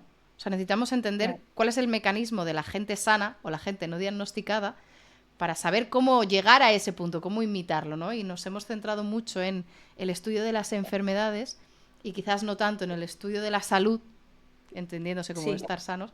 Y lo que tú dices, la ciencia básica estudia eso, de una célula claro. normal, entre comillas, cómo funciona. Claro, ahí en ese sentido, mira, creo que un ejemplo muy bueno relacionado con autofagia es, digamos, si sigues un poco la historia de la autofagia, por ahí hay un par que cuentan un poco sobre todo esto, ¿no? Este es un proceso que se conoce ya desde hace muchísimo tiempo. Yo creo que se describió por primera vez cuando se descubrieron los lisosomas Ujú. en los años 50, o sea, hace Ya. muchísimo. Pero ya, bueno, la célula hace una serie de cosas, Sí. tal, pero no se sabe por qué, ni para qué sirve, ni nada, ¿no? Ujú. Y luego fue unos estudios que hicieron en los años 90 en un laboratorio japonés estudiando en modelos de levadura Ujú. eh, cuáles son los genes que pueden estar implicados en ese proceso de autofagia. Ujú. Eh, Utilizando técnicas muy sencillas, se descubrieron una serie de genes y a partir de ahí es cuando se empezó a expandir todo porque ya había alguna herramienta. Ya. Bueno, este gen funciona aquí de esta manera, pero cuando no está este gen pasa algo. Em, y es ese conocimiento de ciencia súper básica en levaduras lo que luego llevó en muy poco tiempo a una explosión tremenda de interés por la autofagia, tanto en enfermedades como en procesos normales Ujú. y en todo tipo de organismos, desde levaduras hasta humanos. Entonces, la ciencia básica vamos a reivindicar aquí porque es muy, muy importante. Sin la ciencia básica luego no No puedes. conseguir Claro. aplicaciones, o sea, Es que es así. que yo entiendo que hay muchas maneras de hacer la ciencia. Tú puedes tener un paciente, tú puedes tener a médicos o sanitarios en contacto con los pacientes que ven estas enfermedades, que ven estos síntomas y que tienen la motivación y dicen, quiero curar a este paciente, vamos a analizarle la sangre, vamos a tomar una biopsia, vamos a hacer todo, ¿no? Y de ahí vas yendo para atrás de, venga, teniendo este paciente y esta data, vamos a intentar desarrollar un tratamiento personalizado y tal. Entiendo esa vía de investigación, la comprendo perfectamente, me parece maravillosa, empática y todo lo bonito que hay, pero es que Sí, la otra no es ni peor ni menos necesaria. La de, claro. me interesa saber cómo funciona la célula. ¿Por qué? Pues porque estamos llenos de ellas y a lo mejor sería interesante saber cómo funciona. Ya, aunque solo sea por, Importante. aunque solo sea por eso, ¿no? En plan, quizás es interesante saber cómo funcionan y luego, según vas desarrollando, dices, hostias, que es que cuando esto no funciona bien, mira lo que pasa. Y es esa Exacto, enfermedad. O al revés, o decir, esto es lo normal y en esa enfermedad ahí está dañado. ¿Y qué diferencia hay entre esa y esta? Pues por aquí tiramos, ¿no? exacto, Entonces, aunque no haya una enfermedad clara a la que luego vayas a aplicar esa investigación, es exacto. muy, muy importante. Así que ánimo con esos proyectos de ciencia básica. Eso Aunque... hay que decírselo a los que revisan los grants, los proposals y todo Eso, eso. eso. Que la ciencia básica es importante también. Desde aquí nos vamos a meternos con los que no dan importancia a la ciencia básica. No queremos hacer enemigos, pero sí, reivindicarlo que al final es lo que saca adelante un montón de cosas, un montón de proyectos futuros. Y al final se abrió el Claro. melón contra todo pronóstico, me dicen en el chat, de no quisiera yo abrir el melón que ya estoy abriendo. Mira. No se vio venir. Silvia, llevamos ya 2 horas de stream y Madre mía. hora y media hablando. Entonces no quiero robarte mucho, mucho más tiempo, pero, pero a mí me gustaría un poco a modo de cierre de tu campo, o en base a tus experiencias, porque eres una persona que verdaderamente ha estado en muchos laboratorios diferentes y que has recopilado un montón de experiencias. Y a mí me gustaría que si tenemos a gente que nos está viendo que tiene dudas de si estudiar algo en ciencias o no estudiar, o pues a lo mejor quizás mea culpa hemos sido un poquito alarmistas en algunos temas y quizás hemos pintado una imagen un poco dura y complicada, pero ¿cuál es tu reflexión de la investigación y de la ciencia pues eso, en todo tu recorrido en diferentes sitios con diferentes personas colaborando en proyectos y tal? Y si tú tuvieras que motivar o hablar con alguien que se está planteando si entrar en este mundo o no,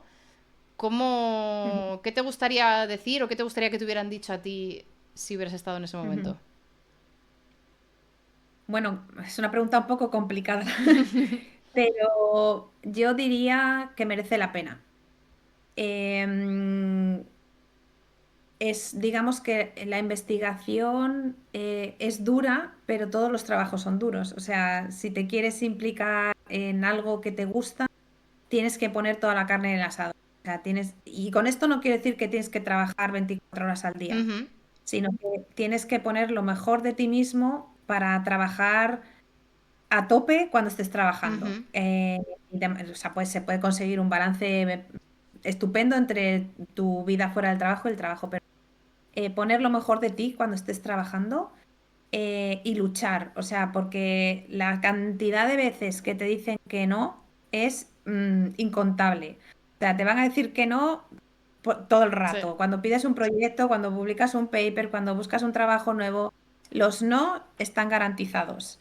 Pero eso no tiene nada que ver contigo, no tiene nada que ver la mayoría de las veces con tu capacidad, Ujú, ni con tu inteligencia, ni nada. Es- factores que no tienen nada que ver con todo esto. ujú, Entonces, yo creo que es importante seguir adelante pese a todos los nos, pese a que hay momentos en que hay que trabajar muy, muy duro, porque yo creo que merece la pena. Es así de claro, contribuir de alguna manera a lo que te gusta. Y desde luego, o sea, yo, pese a las dificultades que pueda haber, yo no puedo pensar en un trabajo mejor que el que yo tengo. Trabajo en investigación fascinante. ujú. Entonces yo le diría a quien se lo esté planteando que se lance y ya está. Oye, pues bien, ¿eh? Pues es muy, muy, muy motivadora también esa idea y ese mensaje muy, muy guay. Yo creo que me gusta el matiz que has hecho, ¿no? De darlo todo durante las horas en las que estás trabajando, que no tienen que ser todas las horas del, ¿no? En plan de Porque es muy fácil caer en, tienes que darlo todo, tienes que sacrificarlo todo. Es como, mira, no, perdón, o sea, mi descanso es mi descanso, pero al menos que el rato en el que yo esté haciendo experimento, el rato en el que me esté formando, o el rato en el que esté estudiando la carrera también, ¿no? Que También. sea el rato en el que tú das lo mejor de ti o intentas aportar lo máximo que puedas, que al final todos tenemos talentos diferentes y virtudes diferentes y no hay no hay un modelo de investigador, cada uno somos de nuestro padre y nuestra madre, y un poco encontrar qué puedes aportar tú de lo tuyo y de tus capacidades para la ciencia, ¿no? Y sobre Exacto. todo, además, en un campo como el que tú trabajas, que ves muy, muy de cerca, ¿no? Pues eso, el ayudar a salvar vidas en un futuro, al ver cómo Ujú. mejorar, aunque solo sea, pues eso, reducir los efectos secundarios de un Sí, tratamiento, aunque solo sea eso, ¿no? Que al final tiene mucho, mucho valor. Así que desde aquí yo te doy las gracias por tu labor y por el mensaje motivacional que nos has dejado. nada. Y nada, si te parece bien, vamos a las últimas preguntas de la charla.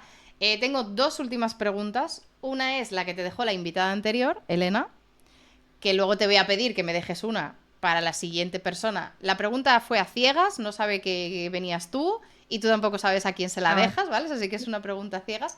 Y luego tengo otra pregunta que esa es mía, que se la hago a todas las personas que pasan por aquí, es la misma. Así que, ujú. primero te hago la de Elena, que decía, Vale. bueno, Elena es Elena Cuesta, que es paleontóloga, una crack, una absoluta crack, también con una historia y unos recorridos en 1000 países y maravillosa. Ahora está en Múnich, está sentada en Alemania, entonces también con una historia increíble. Y ella pregunta, dice, ¿qué es lo que más valoras en una persona que se dedica a la investigación? ¿Qué características, qué particularidades? Am, pues mira, yo valoro mucho la honestidad, la responsabilidad. O sea, de alguna manera, por ejemplo, yo si tengo que contratar a Eso alguien es, correcto. para trabajar conmigo, yo quiero que sea una persona en la que yo pueda confiar. Ujú. Eh, que trabaje duro, que trabaje de manera responsable. Em, sí, yo creo que eso es lo más importante, porque luego esa gente, por ejemplo, que igual es súper lista o que tiene 25 papers por ahí Ujú. publicados y tal, pero luego es muy difícil trabajar con esa persona. Ya. Aparte de porque en ciencia también hay mucho ego. O sea, lo del ego No, es una cosa eso es otro melón. tremenda. Eso es otro melón que no vamos a abrir hoy, pero, pero a veces ves gente bueno, o sea, bueno, no sé, eso son otra manera de ver las cosas. A mí, o sea, yo creo que cada uno hace lo que puede y, o sea, genios hay contados con los dedos de una mano. Los demás se las dan de mucho, pero Sí. bueno, son gente como todos, Sí. más. Están diciendo en el chat en plan de lo va a abrir. 5 minutos después va a abrir el melón y es como, bueno, ya lo No, hemos vamos dicho. a dejarlo así, vamos a dejarlo así. No hace falta. Quien quiera, quien sabe, sabe, ¿no? If you know, you know, sabe. Ya está. Pero sí, sobre todo eso, gente que sea responsable, que sea trabajadora, que sea honesta a la hora de trabajar. Y yo creo que esas son características muy importantes. Bueno, esto también sirve como motivación para la gente que dice, bueno, pero es que a lo mejor yo no soy la mejor nota de mi clase. Es que hay gente que a lo mejor no busca al Mm. top 1 de la clase. Entonces, ahí queda, ahí queda. Bueno, y eso también es muy importante porque, o sea, yo he tenido gente que de entrada, pues dices, para hacer un trabajo o fin de máster, por Sí. ejemplo, o fin de carrera, me dices, bueno, no es que el expediente sea una cosa fantástica, pero luego es gente que trabaja muy bien en el, Ujú. que tiene una cabeza como muy formada para el pensamiento científico, que siempre piensan un paso más adelante, tal. O sea, que obviamente lo primero que te guías es pues, el expediente y demás, pero no necesariamente el tener un expediente de 10 o como se califique ahora, Sí. quiere decir que vayas a trabajar bien en un laboratorio. Sí, sí, desde luego, desde luego. Yo no soy ejemplo de absolutamente nada, pero yo lo digo siempre, yo jamás he sido la top ni uno, ni dos, ni tres, ni cuatro, ni cinco de mi clase. nunca. Ujú, Entonces, ujú. y estoy bien a gusto y trabajando en laboratorios, o sea, quiero decir Por eso. que hay de todo. Hay espacio para todas y todos. Bueno, mientras me piensas en la pregunta que me vas a dejar para el próximo invitado o invitada, que no tiene que ser de ciencia, puede ser, ¿cuál es tu personaje de anime favorito? O sea, da exactamente igual, Ya. lo que sea. Mientras piensas en esa pregunta, te voy a hacer la mía de cosecha propia, que la hago a todos los que pasan por aquí, que es, si tuvieras la oportunidad de tomarte un café con la Silvia de 10 añitos, un café o un colacao o un Nesquí, lo que quisieras, si pudieras, así mira, te pillo aquí en un momento tonto, ¿qué te dirías? ¿Qué le dirías? Y que... no le darías, me dicen en el chat, no le darías el café, no vale. Quizás a la Silvia de 10 años no le des el café, dale un Nesquí, pero ¿qué le cuentas? ¿Qué le cuentas? Uf, es una cosa complicada, o sea, porque yo, o sea, no le diría nada en el sentido de cosas que tú con la experiencia has adquirido y que piensas, ay, cuando tenía 10 Quiero esto un saber. poco distinto, pues. Ujú. No, porque son perspectivas distintas, ¿no? En distintos momentos. Pero, pues fíjate, yo me gusta mucho la música y estudié muchos años piano y canto y de todo. Ajá. En algún momento me planteé también estudiar violonchelo, Ojo. aparte del piano y todo lo demás. Entonces, pues igual le diría, venga, estudia violonchelo, además de todo lo demás. Porque sí, me parece que sí, yo creo que hubiera merecido la pena. Lo que pasa que, bueno, pues eso, al final no puedes hacerlo todo, ¿no? Ya. Pero Pero tienes a día de hoy, ojo, cuidado, que esto me recuerda a una pregunta de hace 3 o 4 invitados que dijo Pedro, si no me equivoco, fue Pedro el que dejó esa pregunta, que dijo, ¿qué querrías hacer y no haces por falta de tiempo? Entonces yo te recojo eso y te lo traigo ahora. Si ahora tuvieras el tiempo, ¿tocarías violonchelo? pues mira, yo creo que sí, creo que aprendería violonchelo y otra cosa que se me ha quedado es estudiar algo relacionado con criminología. Entonces, esas dos cosas yo creo que las pondría en marcha si Sí, tengo más de ¿no? tiempo. Oye, pues sin entrar yo a juzgar, evidentemente, ni muchísimo menos, pero todo es organizarse, priorizarse y dar espacio, ¿no? O dar sitio a un hobby durante el 2026. Decir, pues mira, el tiempo libre que tenga en 2026 lo voy a dedicar a esto. Que al final, con el contexto de que tiene cada uno, evidentemente, no es muy fácil juzgar sin saber, pero al final, ¿no? Elegir conscientemente a qué se dedican ese tiempo libre, luego tiene muchas recompensas positivas, ¿no? Eso me lo apunto. ¡Ojo! Para Oye, el año nuevo. para el año nuevo, oye, si lo haces, o sea, si acabas con un ensayo clínico, con fármacos en tratamiento, o si acabas tocando el violonchelo, yo te quiero aquí en el canal y que nos lo cuentes, ¿eh? Aquí te llamo, a ver. Desde luego, faltaría más. Vale, pues nada, pues ahí queda el mensajito para la Silvia de 10 añitos. Y nada, y te recojo una pregunta para el próximo invitado o invitada. Libre elección, o sea, desarrolla, da igual, lo que tú quieras. Son científicos siempre, ¿no? O Sí, sea, relacionados con distintas áreas, pero sí, científicos. sí. Pues yo creo que la pregunta sería que si no trabajaras en ciencia, ¿qué harías? ¡Ojo! ¿Qué te gustaría dedicarte? Bien, teniendo en cuenta, o sea, en el contexto en el que, pues eso, tienes que tener un sustento, o sea, tienes que dedicarte laboralmente a otro Sí, ámbito que sí, fuera, ¿vale?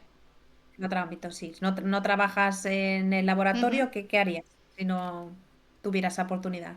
Listo, pues ahí quedamos con esa pregunta. La lanzamos al chat, que la gente del chat vaya contestando también, que si no tuvieran que dedicarse a lo que se están dedicando ahora mismo, que a que ya Homager dice un huerto y vacas. Oye, nunca es Ah, tarde. mira, qué bien. Nunca es tarde tampoco, ¿eh? Que al final tenemos... Cuando acabe la tesis al monte, mira, bueno, pues al final habrá gente que lo mismo se anima. Pues nada, Silvia, muchas, muchas, muchas, muchas gracias. No sé si nos ha quedado algo en el tintero que quieras compartir con nosotros, algún mensaje, ya sea de tema de ciencia o no de tema de ciencia. Yo he aprendido muchísimo, me lo he pasado súper, súper bien, te lo agradezco un montón. Y nada, este espacio para si quieres contarnos lo que te nazca y lo que te salga después de casi 2 horas contigo hablando, pero igualmente todo tuyo. Bueno, no, nada, yo solamente quería agradecerte esta oportunidad. Me lo he pasado genial también. Es mi primer directo en Twitch. Bien. Entonces, nada, ha sido un placer estar contigo y nada, me guardo aquí la posibilidad de volver cuando tengamos Desde bastante luego. que contar. Desde luego, ya sea violonchelo, ya sea ensayo clínico o lo que sea, aquí estamos y cuando quieras me llamas y listo. Perfecto, pues muchas gracias Nada, gracias a ti, Silvia. Estamos en contacto, que vaya genial y nada, y de verdad muchas, muchas, muchas gracias por tu tiempo con nosotros hoy. a vosotros. Un beso. Chao, chao.